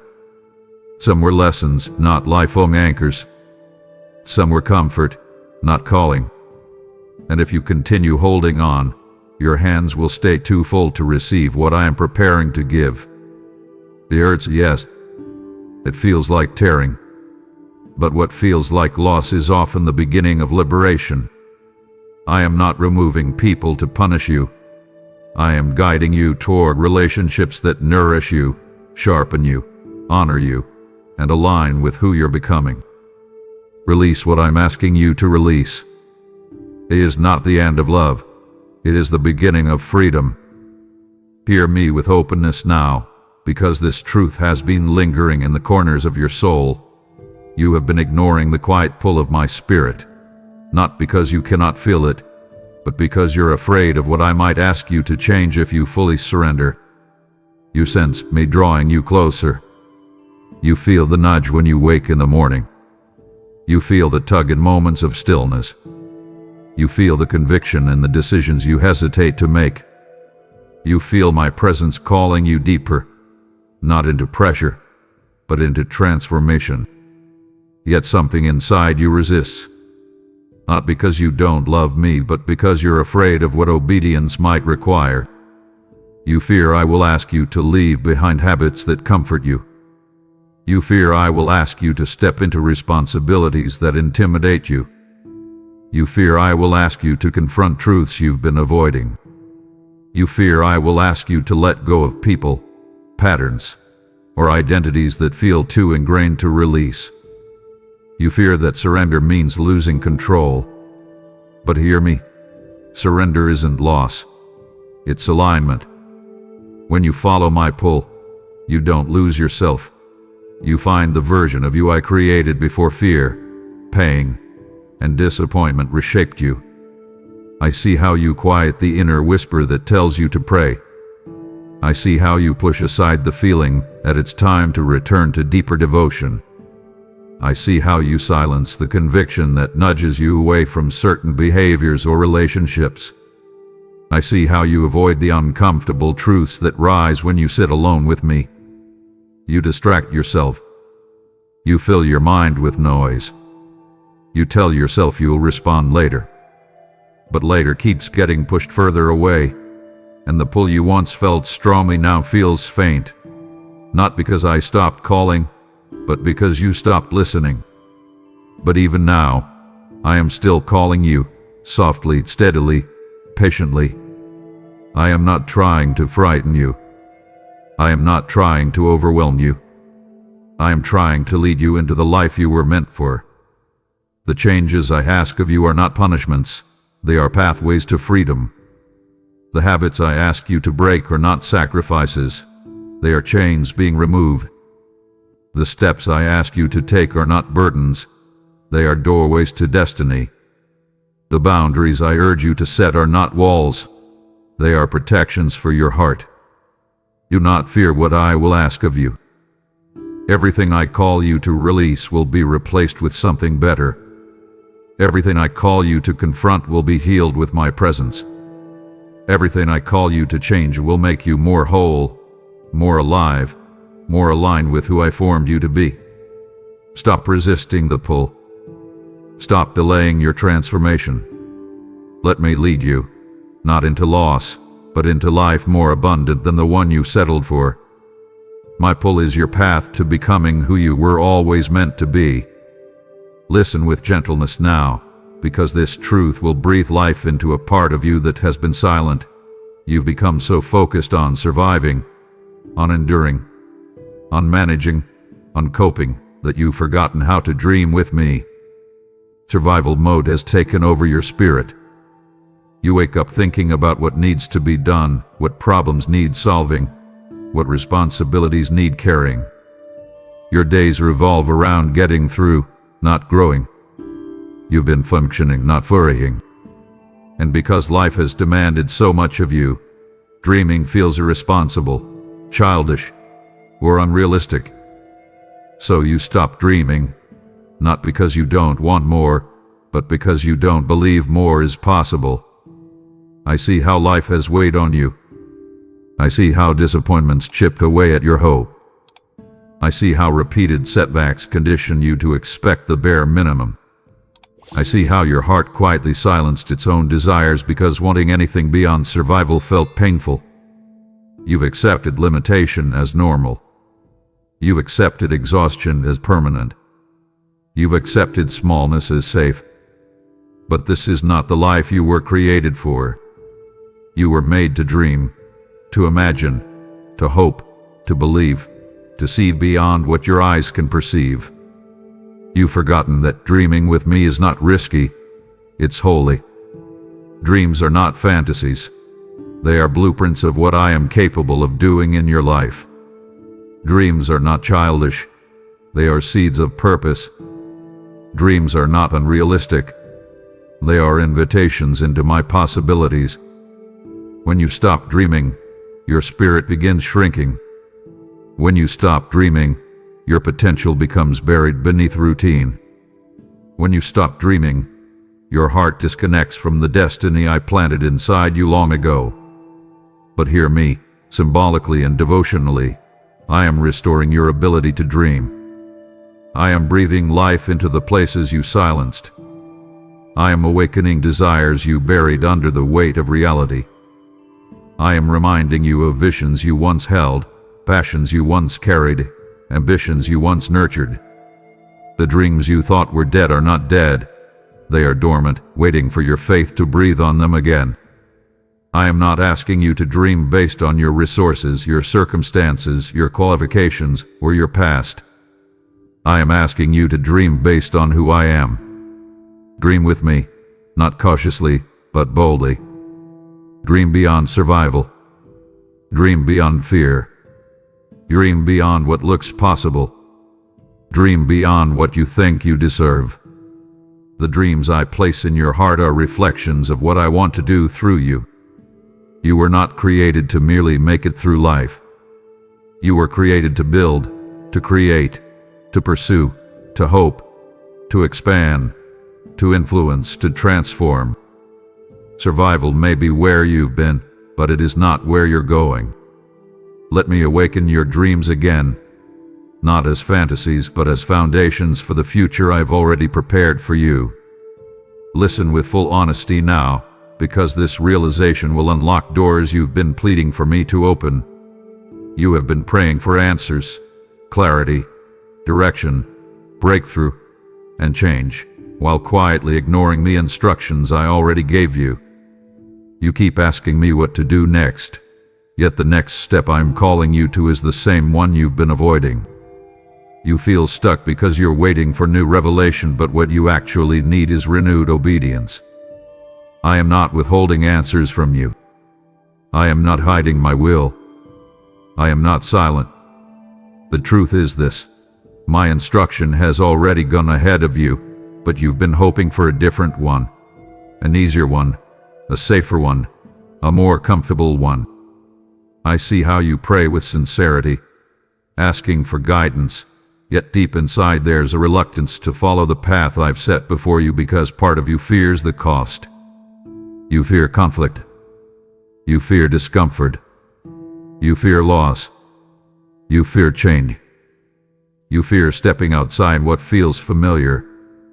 And though you love me deeply, you have hoped that I would adjust my instruction to match your preference. But hear me with compassion. I do not give instructions to overwhelm you. I give them to position you. The command you ignore becomes the barrier you blame. The step you avoid becomes the wall you think I built. The obedience you postpone becomes the delay you accuse me of causing. You've asked me for healing, but you've avoided the boundary I nudged you to set. You've asked me for peace, but you held on to the habit I asked you to release. You've asked me for breakthrough, but you've ignored the discipline I told you to embrace. You've asked me for clarity, but you've refused the silence needed to hear me. You've asked me for direction, but you've stepped away from the commitment I called you to maintain. And still, I am patient with you. Not disappointed, patient.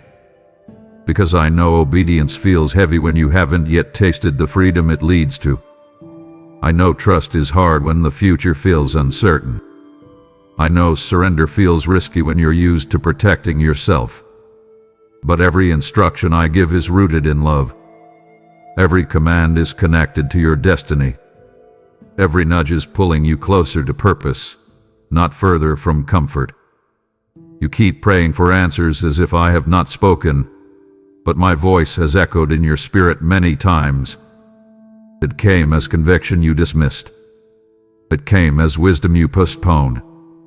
It came as a boundary you tried to negotiate. It came as peace that left when you walked in the opposite direction. I am not silent. You are overwhelmed by the noise of your own resistance. This is not condemnation. It is invitation. Come back to the last instruction. Revisit what I asked of you. Pick up the obedience you set aside. When you align with what I already spoke, the clarity you've been begging for will come rushing into your life like a river finally freed. The breakthrough you seek is waiting behind the instruction you paused.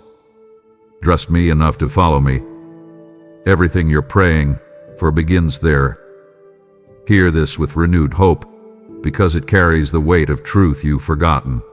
You are underestimating the power of the small, quiet acts of faith you practice when no one sees you. Even the moments you consider insignificant are shifting your future in ways you cannot yet measure. You've been conditioned to celebrate the big moments, the dramatic breakthroughs, the visible victories. But the kingdom I symbolically speak from in this creative narrative doesn't grow through spectacle. It grows through seeds. And seeds are small. Seeds are buried. Seeds look like nothing is happening. Yet seeds carry force inside them. I see every small step you take toward me, steps you assume don't matter. I see when you choose kindness when you're exhausted. I see when you resist temptation even though no one would know. I see when you pray in whispers because you don't have the strength for full sentences. I see when you forgive quietly without announcing it. I see when you choose integrity when compromise feels easier. I see when you keep your heart soft even after being hurt. I see when you try again after failing. I see when you read one verse even though your mind is scattered. I see when you breathe my name in a moment of panic. I see when you push through discouragement and show up anyway. You call these things small. I call them mighty. You call them insignificant. I call them foundational. You call them ordinary. I call them obedience. You call them unnoticed. I call them warfare. You don't realize that your quiet acts of faith are shaping your spiritual strength. You don't realize that every moment of obedience is forming your character. You don't realize that every choice to trust me is rewiring your heart away from fear. You don't realize that every time you choose me in the unseen, you weaken the enemy's influence over your life. The unseen is where victory is born. But because these moments don't bring instant reward, you assume they don't matter. You assume your tiny yeses are meaningless. You assume consistency only counts if there's applause. But my work in your life is not measured by immediacy. It's measured by depth. And the deepest work I do always begins where no one is watching. I am proud of you, not for your perfection, but for your persistence. I am moved by your private faith. I am shaping your future through every quiet decision you make. Nothing done in faith is wasted. Nothing done in obedience is overlooked. Nothing done in love is insignificant. You are becoming stronger, deeper, wiser, and more grounded than you realize, all because of small choices you could have easily dismissed. Keep sowing. Keep showing up. Keep choosing what is right. The harvest coming into your life will not match the size of the seed. It will exceed it. You have no idea how powerful your quiet faith truly is, but soon you will. Listen with stillness now, because this truth has been hidden beneath the noise of your days. You have been surrounded by so much spiritual noise, mental clutter, emotional chaos, too many voices, too much input, that the gentle clarity I've been whispering to you has been drowned out by everything competing for your attention. You think I am silent, but I have been speaking. You think I am withholding, but I have been guiding. You think I am distant, but I have been near. The problem is not my absence. It is the volume of everything around you. I see how crowded your mind has become. You carry the concerns of your family, the pressure of your responsibilities, the opinions of others, the weight of your past, the anxiety of your future, the constant stimulation from technology, the chatter of comparison, the internal critic that never stops talking. And in the middle of all this noise, my voice becomes difficult to distinguish, not because it has weakened, but because everything else has become louder. You want clarity, but clarity requires quiet. You want peace, but peace requires space. You want direction, but direction requires stillness. You cannot hear me above the roar of worry. You cannot perceive me when your heart is overstimulated. You cannot feel my guidance when your spirit is suffocated with information. You cannot sense my leading when you never slowed down enough to notice my movement. But hear me in this fictional devotional voice. I am not found in the chaos. I am found in the quiet. I am not hiding in confusion. I am waiting in stillness. I am not unreachable. I am whispering, because whispers require closeness, and closeness is what I desire most from you. I'm not asking you to abandon your life. I'm asking you to create space in it. Moments of silence. Moments without distraction. Moments where you breathe and allow your soul to settle. Moments where you listen, not for the loud, dramatic signs you look for, but for the gentle impression, the quiet nudge, the soft clarity that rises when the noise fades. I want to speak to you about your future. I want to guide you through your decisions. I want to comfort you in your fears. I want to strengthen you in your weakness.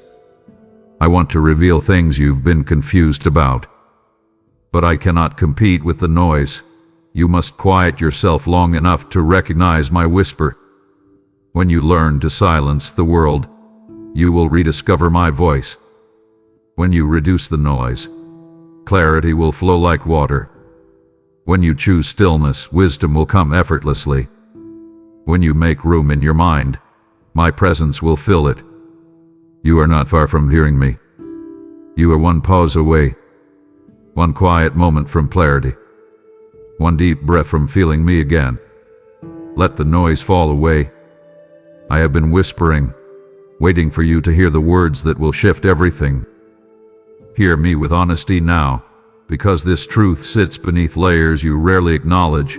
You have been afraid to embrace the new I'm bringing into your life because a part of you is still mourning what you lost, what ended, what changed, and what no longer fits who you're becoming. You've convinced yourself that the past is finished and forgotten, but I see the residue of it in your decisions, your hesitations, your fears, and even your hopes. You still grieve the version of yourself you once were. You still grieve the relationships that shifted. You still grieve the opportunities that slipped away. You still grieve the security of what was familiar. And because grief lingers quietly, it's hard for you to fully step into what's next. I see how you hesitate when I open a new door. I see how you doubt whether you're ready. I see how you wonder if you're worthy of new blessings when you still feel connected to old wounds. I see how you fear losing again, hurting again, Tell it again. I see how the shadow of the past follows you into your present, whispering lies like, what if it happens again? Or what if you're not enough this time? And every time you approach something new, the grief of what once was pulls you backward, trying to protect you from disappointment, even as it holds you back from destiny. But hear me. Your future is not tied to your old chapters. You don't have to pretend you weren't hurt. You don't have to rush your emotions. You don't have to act like you're unaffected. You don't have to deny the mourning process. Grief is not weakness. It is evidence of love, evidence of growth, evidence of a heart that cared deeply. But grief is not meant to be your home. It is meant to be a passage. The old season served you, shaped you, strengthened you, taught you, but it cannot carry you into the future I've prepared for you. You're not resisting the new because it's unfamiliar. You're resisting it because you're afraid of losing again. You're afraid of loving again. You're afraid of trusting again. You're afraid of building again. You're afraid of dreaming again. But newness doesn't come to replace what you lost. It comes to redeem what you lost. It comes to show that endings do not define you. Beginnings do. It comes to reveal that you are not trapped in cycles. You are being transitioned into purpose. I am not asking you to forget. I am asking you to release. Release the fear. Release the bitterness. Release the nostalgia that keeps you anchored to a season that no longer exists. Release the belief that nothing new could ever be as meaningful as what you had. I specialize in newness, new strength, new opportunities, new relationships, new identity, new hope, new purpose. But you must loosen your grip on the old to receive the new.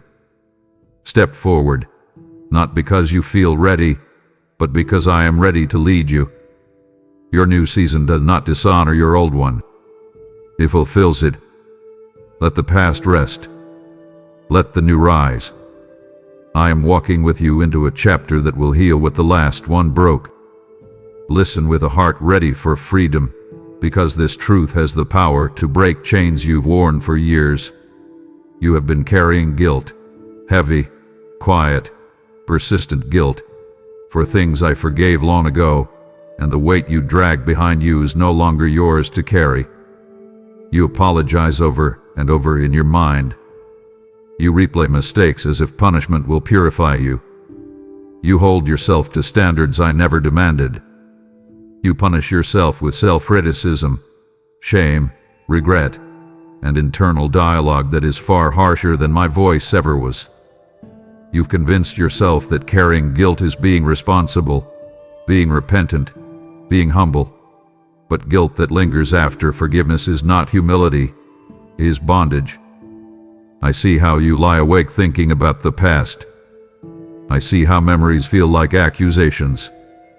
I see how you flinch at reminders of who you used to be. I see how you doubt your worth because of choices you regret. I see how you fear being judged, rejected, exposed. I see how you hesitate to pray boldly because you think you must first earn the right to be heard. You believe you have repented, but deep inside, you still believe you deserve punishment. And because you expect punishment, you struggle to receive grace. But hear me now in this fictional devotional voice. Forgiveness was never about your worthiness. It was about my mercy. You cannot earn what I already freely gave. You cannot undo what I have washed clean. You cannot repay a debt I already canceled. Your guilt is outdated. It is tied to a version of you that no longer exists. Every time you let shame define you, you deny the power of the transformation I've been working in your life.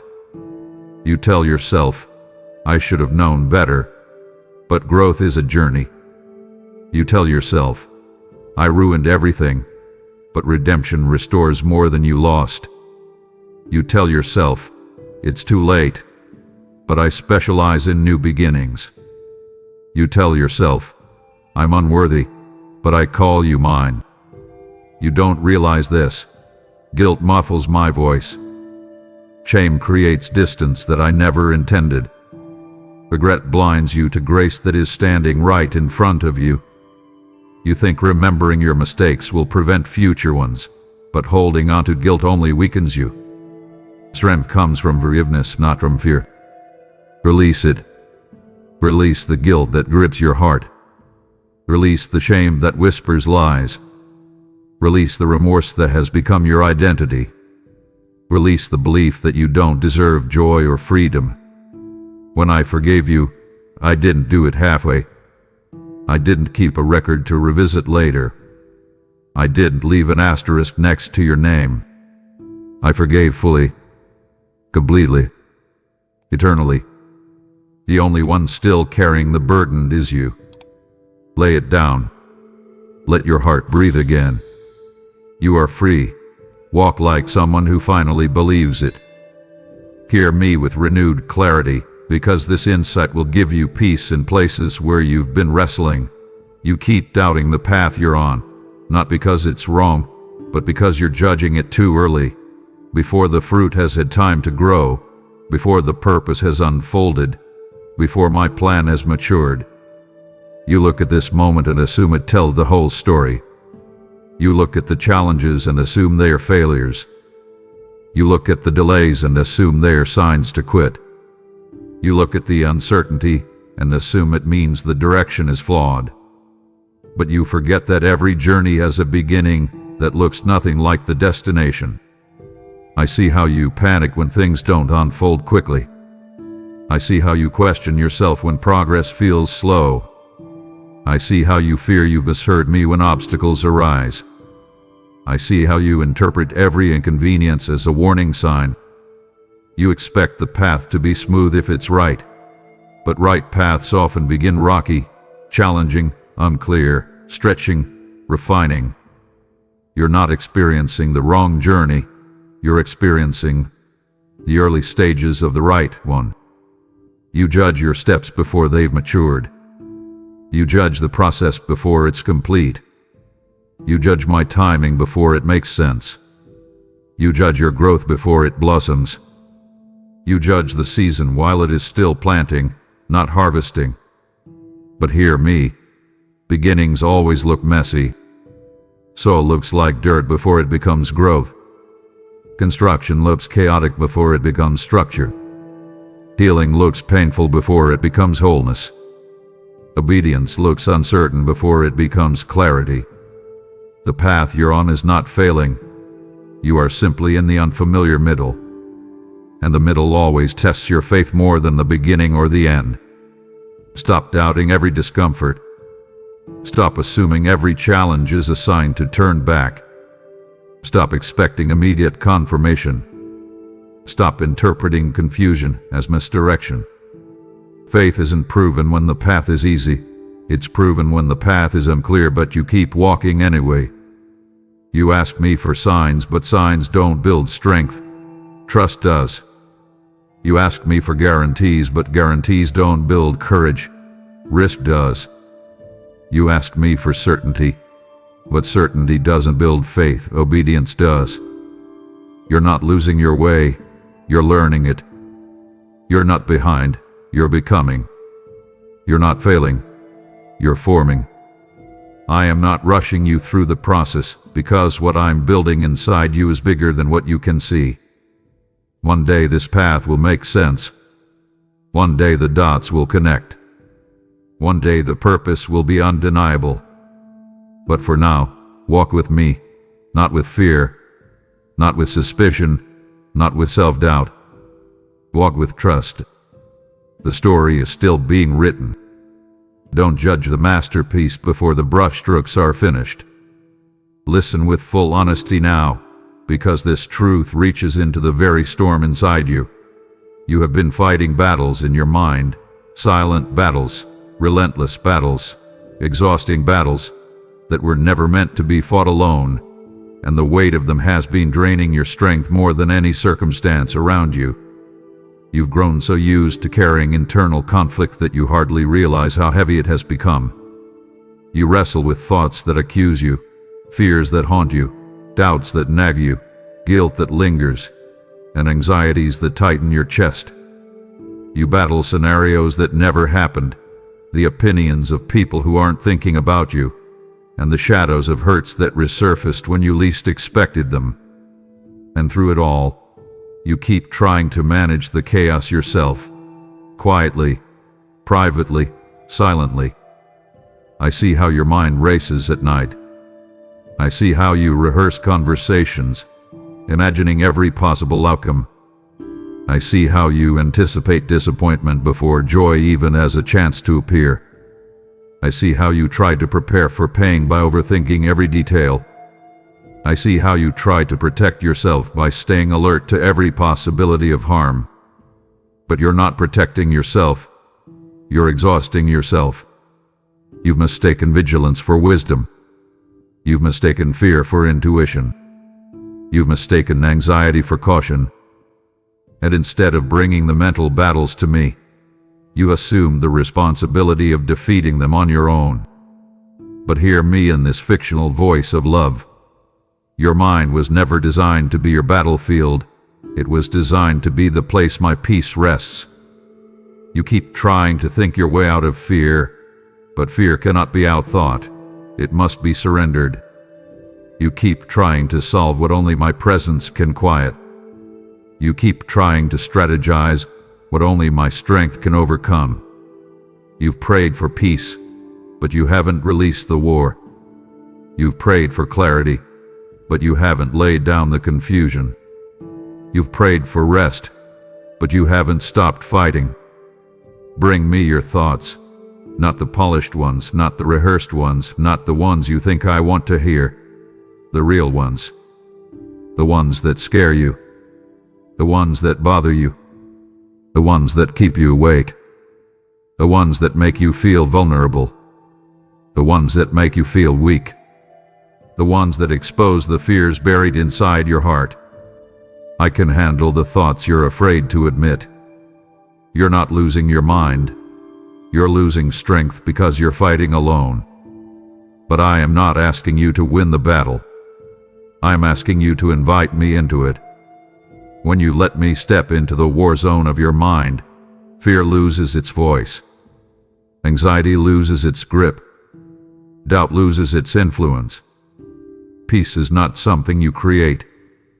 It is something I give when you finally stop trying to control everything.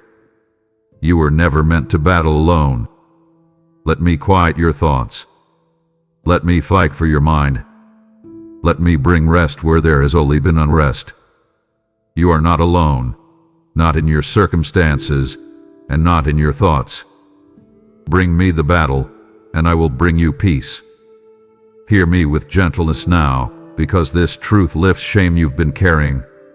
You have been mistaking your spiritual numbness for distance from me, when in reality it is a sign that you are overwhelmed, not abandoned, not disconnected, not unfaithful, just overwhelmed. You assume that the heaviness you feel means something is wrong with your faith, but numbness is not rebellion. It is your heart's way of saying, I'm tired. I'm stretched. I'm overloaded. You've been pushing through emotional exhaustion, mental fatigue, and spiritual pressure for so long that you've mistaken survival mode for spiritual failure. I see how you sit in silence and feel nothing. I see how you try to pray and your words feel hollow. I see how you open your Bible and your eyes glaze over. I see how worship feels like effort instead of overflow. I see how you fear you've lost your connection to me. But hear me, numbness is not a sign that I left. It's a sign that you need rest. You've been running at a pace that your spirit cannot sustain. You've been trying to hold everything together on your own. You've been suppressing emotions you didn't have the time or energy to process. You've been functioning for everyone else while ignoring what you need. And when your heart becomes overloaded, it shuts down, not because it's weak, but because it's protecting you. You keep telling yourself you should try harder, but trying harder is not the answer. Resting deeper is. You keep telling yourself you should feel more, but feelings return when pressure decreases. You keep telling yourself you're far from me, but I am closer in the numbness than you realize. A numbness you feel is not distance from me. It is distance from yourself. You haven't abandoned me. You abandon your own emotional needs in an effort to endure. But I am not disappointed in you. I am not frustrated. I am not pulling away. I am sitting with you in the numbness, waiting with patience, ready to restore tenderness to your spirit when you finally pause long enough to breathe again. Let me reawaken you, not through pressure, but through gentleness. Let me restore you, not through demands, but through comfort. Let me revive your spirit, not through striving, but through rest. Your connection to me is not fragile. Your spirit is not broken. Your faith is not failing. You are simply overwhelmed. And I do not meet overwhelmed hearts with criticism. I meet them with compassion. Lean into me not with intensity, but with surrender. Let the numbness melt in the safety of my presence. Your feelings will return. Your passion will reignite. Your heart will soften again. You're not far from me. You're tired, and I am here to give you rest. Listen closely, because this message uncovers something you've kept hidden even from yourself. You have been afraid to celebrate your progress, your growth, your victories, big or small, because somewhere deep inside, you don't believe you deserve joy yet. You minimize your accomplishments. You downplay your improvement. You hide your wins. You refuse to acknowledge how far you've actually come. You tell yourself, it's not enough. It's not that impressive. Anyone could do this. Or I'll celebrate when I finally get everything right. And you don't realize that withholding joy from yourself is one of the quietest forms of self-punishment. I see how you stop yourself from smiling when something goes right because you're already thinking of the next struggle. I see how you cut short moments of happiness because you fear they won't last. I see how you refuse to feel proud because you're afraid pride will make you complacent. I see how you avoid joy because it makes you feel vulnerable. What if celebrating too soon sets you up for disappointment later? So you protect yourself by withholding joy, not realizing that withholding joy withholds strength. You think you need to deserve joy. You think joy must be earned. You think celebration is something you must qualify for. But hear me in this symbolic, fictional voice. Joy is not a reward. It is nourishment. Joy is not a trophy, it is fuel. Joy is not a finish line. It is part of the journey. You don't celebrate because you've arrived. You celebrate because you are becoming. And becoming deserves recognition. You think celebrating yourself is arrogance, but healthy celebration is gratitude in motion. You think joy will distract you, but joy strengthens you. You think happiness is dangerous, but suppressing it is what weakens your spirit. You think you haven't done enough to celebrate, but you survive the storms that tried to break you.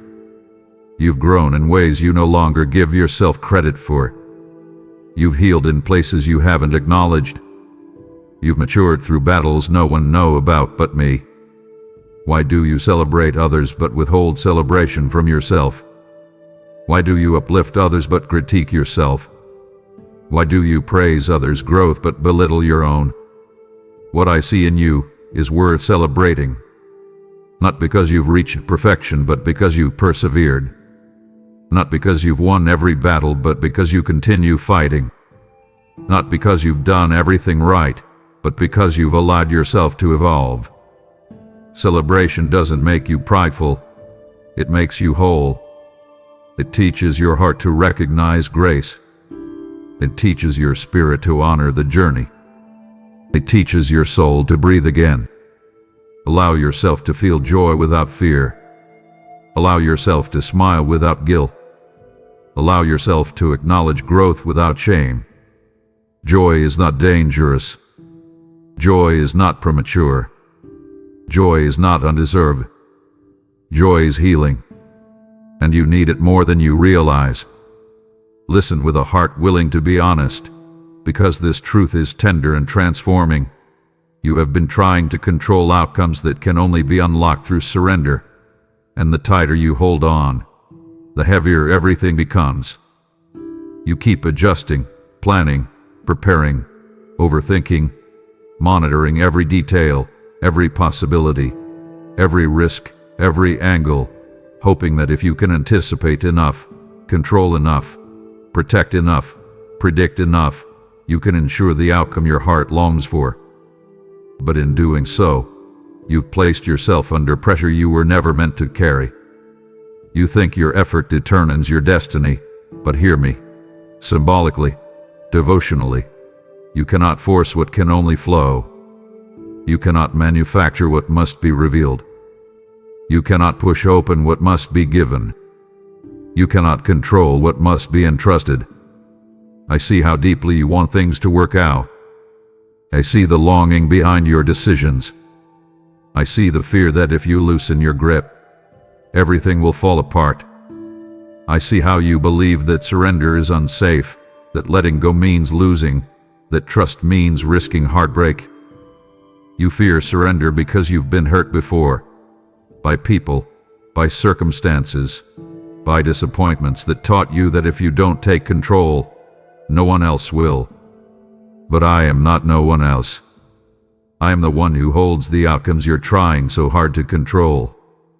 I am the one who sees the future you cannot predict. I am the one who knows what your heart needs even better than you do. Control feels powerful, but it drains you. Control feels safe, but it isolates you. Control feels wise, but it limits you. Control feels necessary, but it blinds you to what I'm trying to place in your hands. You cannot receive with clenched fists. And right now, your fear has closed your hands so tightly that even my blessings cannot settle in them. Surrender isn't losing control. It's releasing the illusion of control so you can finally walk in peace. Peace doesn't come from knowing what will happen. Peace comes from knowing that whatever happens, you won't face it alone. You worry because you're relying on your own strength. Surrender brings rest because it shifts the weight back to me. You wonder why certain doors won't open, why certain breakthroughs feel delayed, why certain situations remain stuck.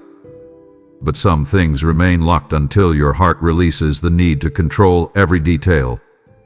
Surrender creates space for me to move in ways your planning never could. Surrender invites miracles. Surrender invites clarity. Surrender invites alignment. Surrender invites healing. Let go, not because giving up is noble, but because holding on is draining your joy. Let go, not because you're weak, but because you're finally tired of trying to be strong alone. Let go, not because you don't care, but because you trust that I care even more. What you cannot control, I can. What you cannot see, I already know. What you fear releasing is often the very thing I'm asking you to place in my hands so I can give it back to you healed, multiplied, transformed, or replaced with something far better. You're not losing anything by surrendering. You're making room for what is meant for you. Listen with fresh clarity, because this truth will break chains you didn't realize were holding you back. You have allowed your past, your mistakes, your failures, your regrets, your wounds, to whisper limitations into your future, convincing you that where you've been defines where you can go. You've believed lies shaped by old seasons, old relationships, old pain, old versions of yourself. You've internalized experiences that should have taught you but instead began limiting you. Your past is supposed to be information, not identity, but you've let memories sit on your shoulders like weights that keep you from rising into who you're becoming. I see how your past speaks to you in moments of transition. I see how it reminds you of when things went wrong. I see how it rehearses every moment you've stumbled. I see how it whispers, "What if you fail again?" I see how it feeds fear when opportunity knocks. I see how it shakes your confidence whenever you dare to dream. But hear me, the past is not a prophecy. The past is not a prison. The past is not permission to shrink. You are not bound to cycles just because you lived them.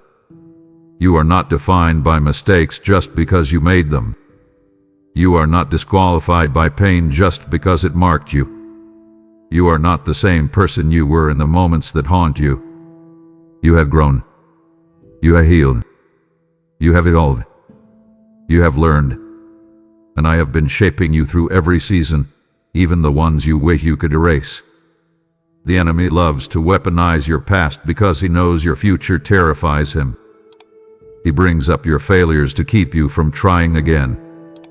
He brings up your wounds to keep you from trusting again. He brings up your mistakes to keep you from stepping into purpose. He brings up your fears to keep you from walking boldly. But the enemy only attacks what is valuable. The heaviness you feel about your past is a sign of how powerful your future truly is. You cannot hold a resurrected destiny with a mindset buried in old graves. You cannot walk into new identity with old labels stuck to your soul. You cannot step into calling with voices from the past narrating your worth. I am calling you to rise above the echo of yesterday.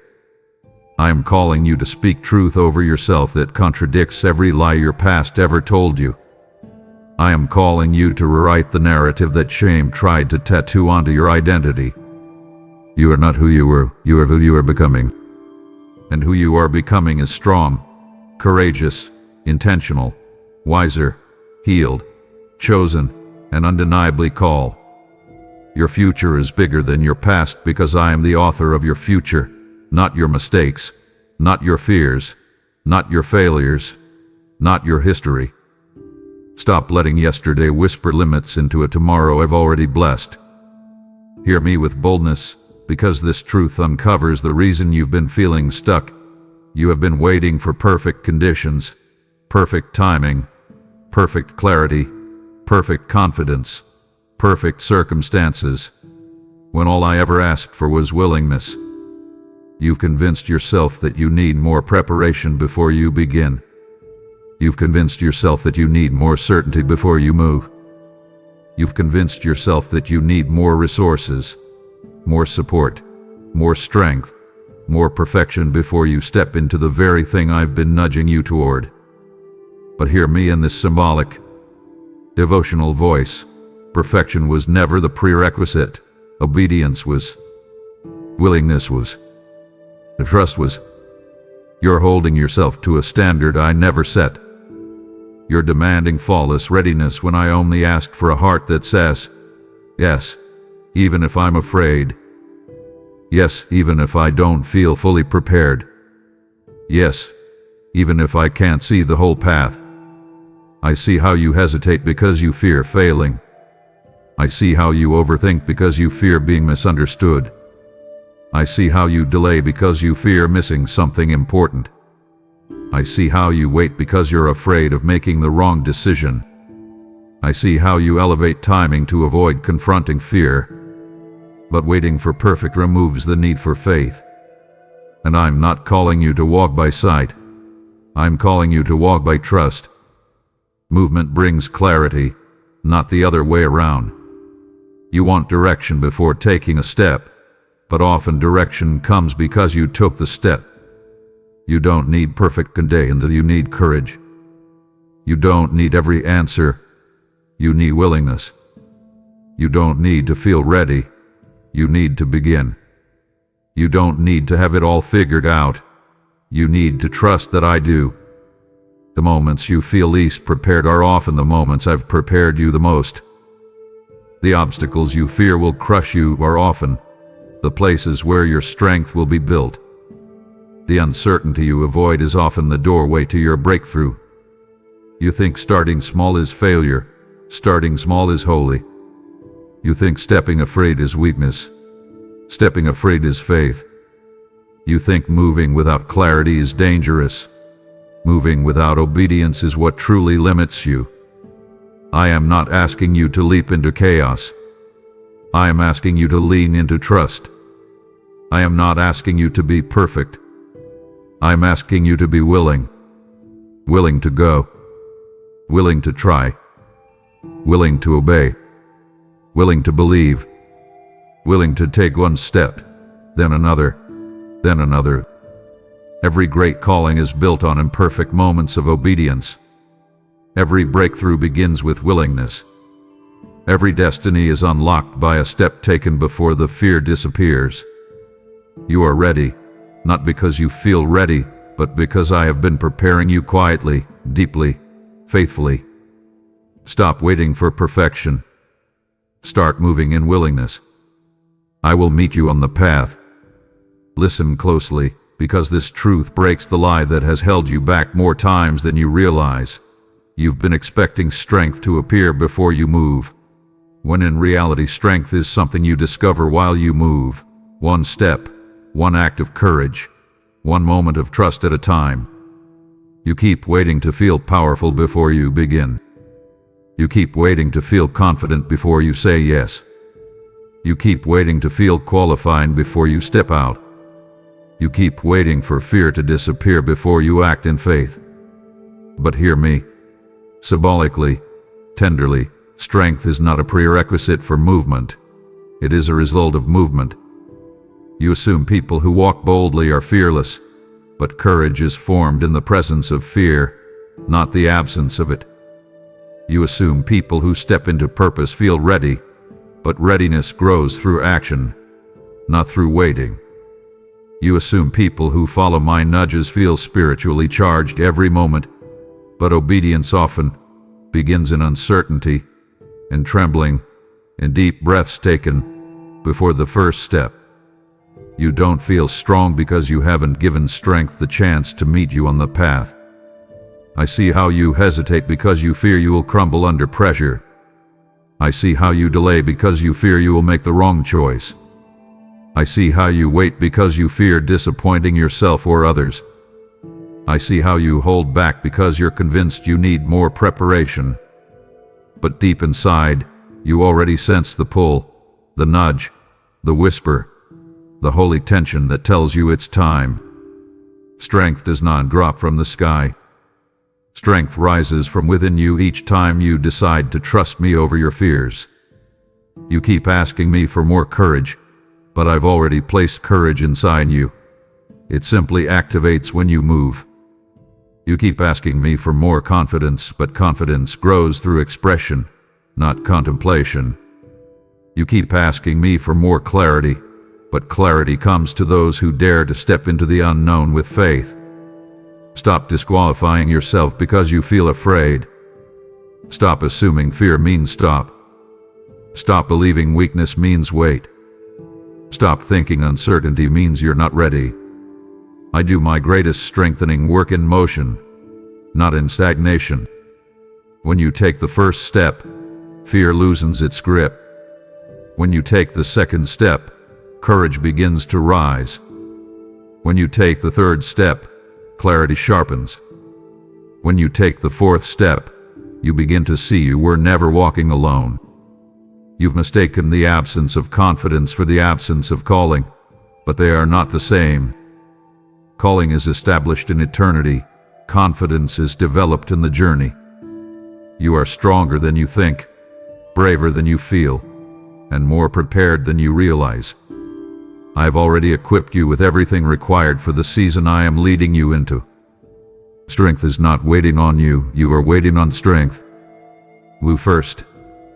Strength will follow. He always does. Hear this with awakened perception, because this truth will shift how you see my guidance. You have been asking for a sign, pleading for direction, waiting for confirmation. Yet you haven't noticed that I've already answered you in ways that were subtle, gentle, and easy to overlook because you expected something louder, bigger, more dramatic. You've been waiting for a miracle, but I've been speaking through moments. You've been waiting for a voice, but I've been speaking through impressions. You've been waiting for a sign in the sky, but I've been placing signs in your everyday life. Quiet, consistent, intentional. I see how desperately you want clarity. I see how your heart longs to know whether you're on the right path. I see how you plead, "Just show me," not because you're faithless, but because you fear choosing wrong. You want direction, but you also want certainty. You want clarity, but you also want reassurance. And in your longing for unmistakable signs, you've missed the subtle confirmation I've been placing right in front of you. The open door you keep questioning. It's a sign. The peace that comes over you when you think about that next step. It's a sign. The discomfort you feel when you consider going backward. It's a sign. The conversation that aligned perfectly with what you prayed about. A sign. The sudden thought that brought unexpected clarity. A sign. The opportunity that reappears even after you ignore it. A sign. I've been speaking to you through people, through timing, through redirection, through the tension in your spirit, through the restlessness that stirs when you settle for less, through the conviction that whispers when you're drifting from purpose, through the peace that floods you when you're aligned with my will. But you keep waiting for the spectacular and missing the supernatural that comes clothed in simplicity. You keep waiting for something undeniable because deep inside, you're afraid of misinterpreting me. But hear me. My guidance is not a puzzle you must solve. It is a path you are invited to walk. I'm not testing your ability to decode signs. I'm revealing my faithfulness to guide you. Stop overlooking the small signs because they don't look dramatic. Stop assuming that subtle means unsure. Stop believing that quiet means absent. My voice often whispers because I'm close. My signs are often gentle because I'm guiding, not forcing. My direction is often repetitive because you need reassurance, not reprimand. Look again. Remember again. Pay attention again. You will see that you have been guided more than you realized, answered more than you believed, and led more clearly than you thought. You're not wandering. I've been directing your steps all along, even when the signs didn't look like what you expected. Listen with expectant faith, because this truth may be the very one your spirit has been longing for. You have been standing at the edge of breakthrough, closer than you realize, nearer than you feel, only one surrender away from stepping into what you've prayed for. You feel like you're far from change, far from progress, far from answers, but that feeling is deceptive. Breakthrough rarely feels like breakthrough before it happens. It often feels like pressure, confusion, exhaustion, spiritual tension, emotional heaviness, and holy discomfort. Not because you're failing, but because the old is fighting its final battle while the new is preparing to emerge. I see how close you are. I see how much you fought. I see how you've held on even when it felt pointless. I see how you've prayed even when the heavens felt silent. I see how you hoped even when your heart felt numb. I see how you've kept trusting when everything around you suggested you should quit. You think you're barely hanging on, but what you're actually feeling is the spiritual stretching that comes right before release. Breakthrough often looks like breakdown. Transition often feels like tension. Elevation often begins with discomfort. Expansion often starts with pressure. You interpret the struggle as a sign to retreat, but I see it as a sign that you're almost there. You're one surrender away, one release, one letting go, one act of trust, one prayer of alignment, from stepping into the shift that has been forming around you. You don't need more strength. You need surrender. You don't need more clarity. You need surrender. You don't need more assurance. You need surrender. Because surrender is the final key that unlocks what effort alone never could. You've been carrying burdens I never asked you to carry into the next season. You've been gripping fears that cannot follow you into your breakthrough. You've been holding onto patterns, expectations, relationships, or internal narratives that are incompatible with where I'm leading you. Breakthrough doesn't yet change your circumstances, it changes you. And transformation requires release. Let go of what is draining you. Let go of what is blocking you. Let go of what no longer aligns with who you are becoming. You are closer than you think. You are not standing at the beginning. You are standing at the threshold. Everything in your spirit feels intense right now because your breakthrough is not distant. It's pressing against your present, waiting for your surrender to open the door. Don't turn back. Don't shrink. Don't delay. What you're feeling is not defeat. It is transition. What you're facing is not the end. It is the beginning. What you're sensing is not abandonment. It is preparation. You are one surrender away from stepping into the breakthrough you've been praying for. And I am right here, ready to walk you across the threshold. Listen closely now, because this truth reaches into places you rarely let anyone see. You have been afraid to hope again, not because you lack faith, not because you lack desire, but because hope once left you wounded, disappointed, or empty-handed, and a part of you decided it's safer not to expect anything than to risk being crushed again. You learned to lower your expectations to protect your heart. You trained yourself to brace for the worst so you wouldn't feel blindsided. You numbed your desires because desire felt dangerous. You told yourself, if I don't hope, I can't be hurt. And without realizing it, you built emotional walls not out of anger, but out of self-protection. I see how your heart tightens when something good appears. I see how you hesitate to believe blessing could be real. I see how you pull back from joy because you're afraid it will disappear. I see how you silence your own excitement before it can grow. I see how you feel safer expecting little rather than believing for more. But hear me in this symbolic, devotional voice. Hope is not your enemy. Hope is the doorway through which healing enters. You are not fragile because you hoped before. You are courageous because you dared to believe even when life didn't unfold the way you prayed. The pain you felt from past disappointment was not evidence that hope failed you. It was evidence that you were living with an open heart in a world that doesn't always honor vulnerability. But I honor it. I see it. And I am restoring it. Hope feels risky because your soul remembers how deeply it hurt when things fell apart. Hope feels dangerous because your heart remembers the sting of waiting.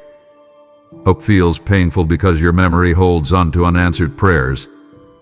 Hope feels heavy because you tied your identity to outcomes that didn't work out. But hear me. I am not calling you to hope in outcomes. I am calling you to hope in me. Hope rooted in circumstances is fragile. Hope rooted in me is unshakable. You haven't been afraid to hope. You've been afraid to hope wrongly again. You fear repeating pain, not experiencing joy. But the hope I'm awakening in you now is different. It's deeper. It's wiser. It's steadier.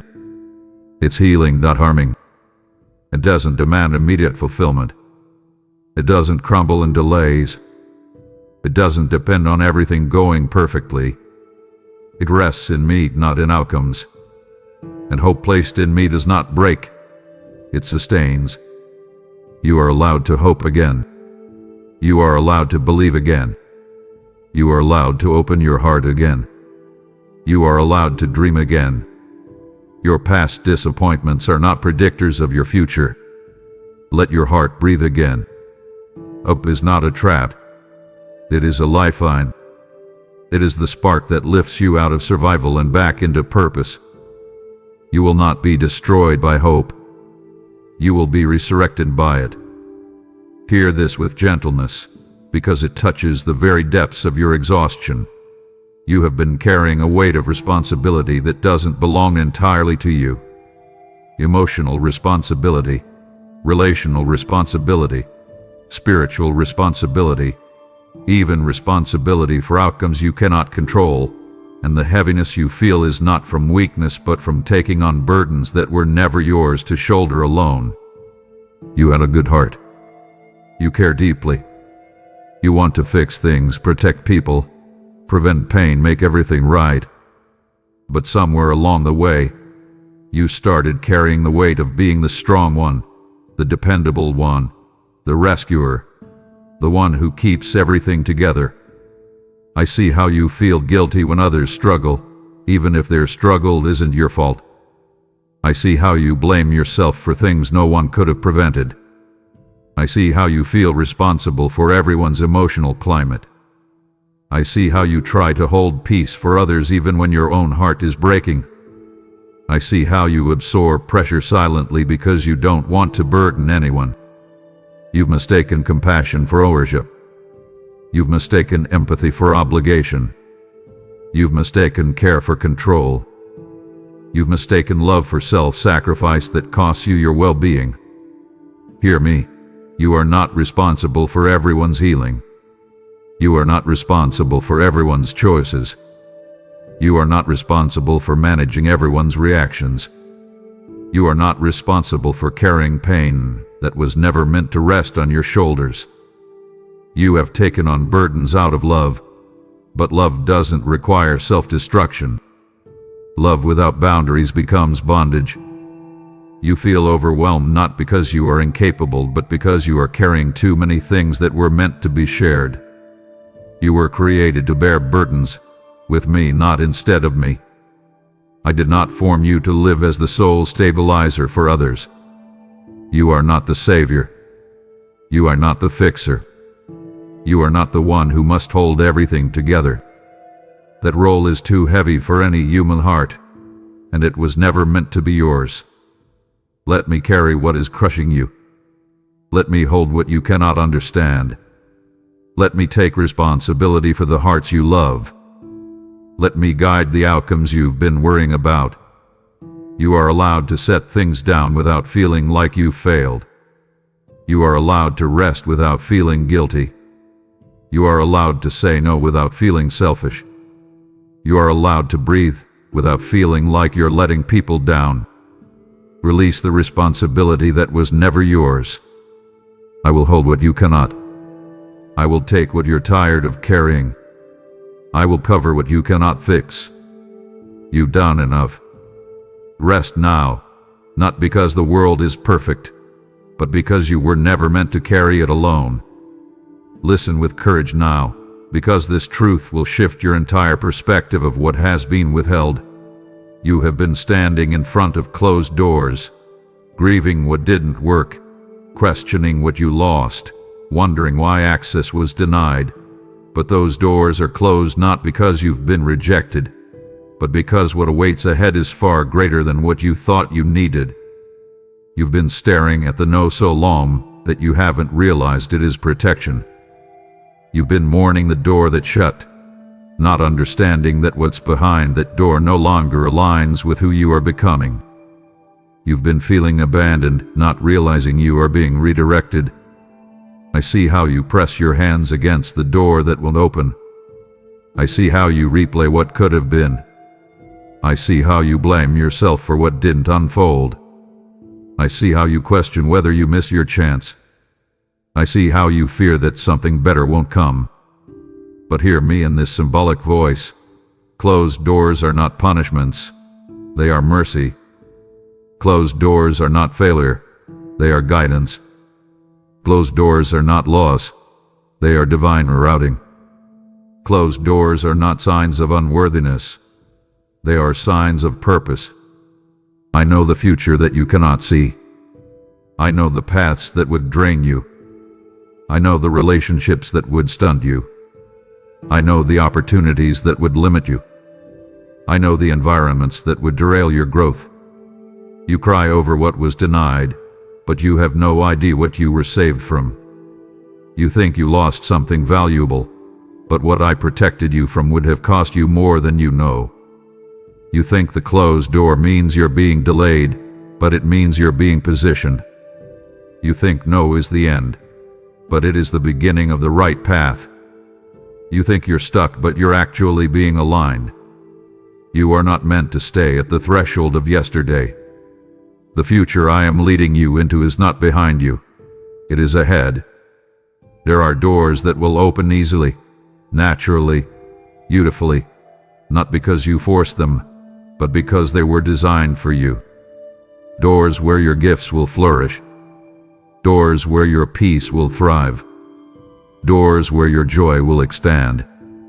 Doors that won't require you to shrink. Doors that won't demand you sacrifice your worth. Doors that won't close on you abruptly or painfully. Stop mourning doors I intentionally closed. Stop calling rejection what is actually redirection. Stop assuming denial means defeat. Lift your eyes. There is a greater door ahead, one with your name on it, one aligned with your destiny, one you won't have to beg to open. You are not walking backward, you are being led forward. Trust the doors that close. They are clearing the path for the doors that will open. Amen.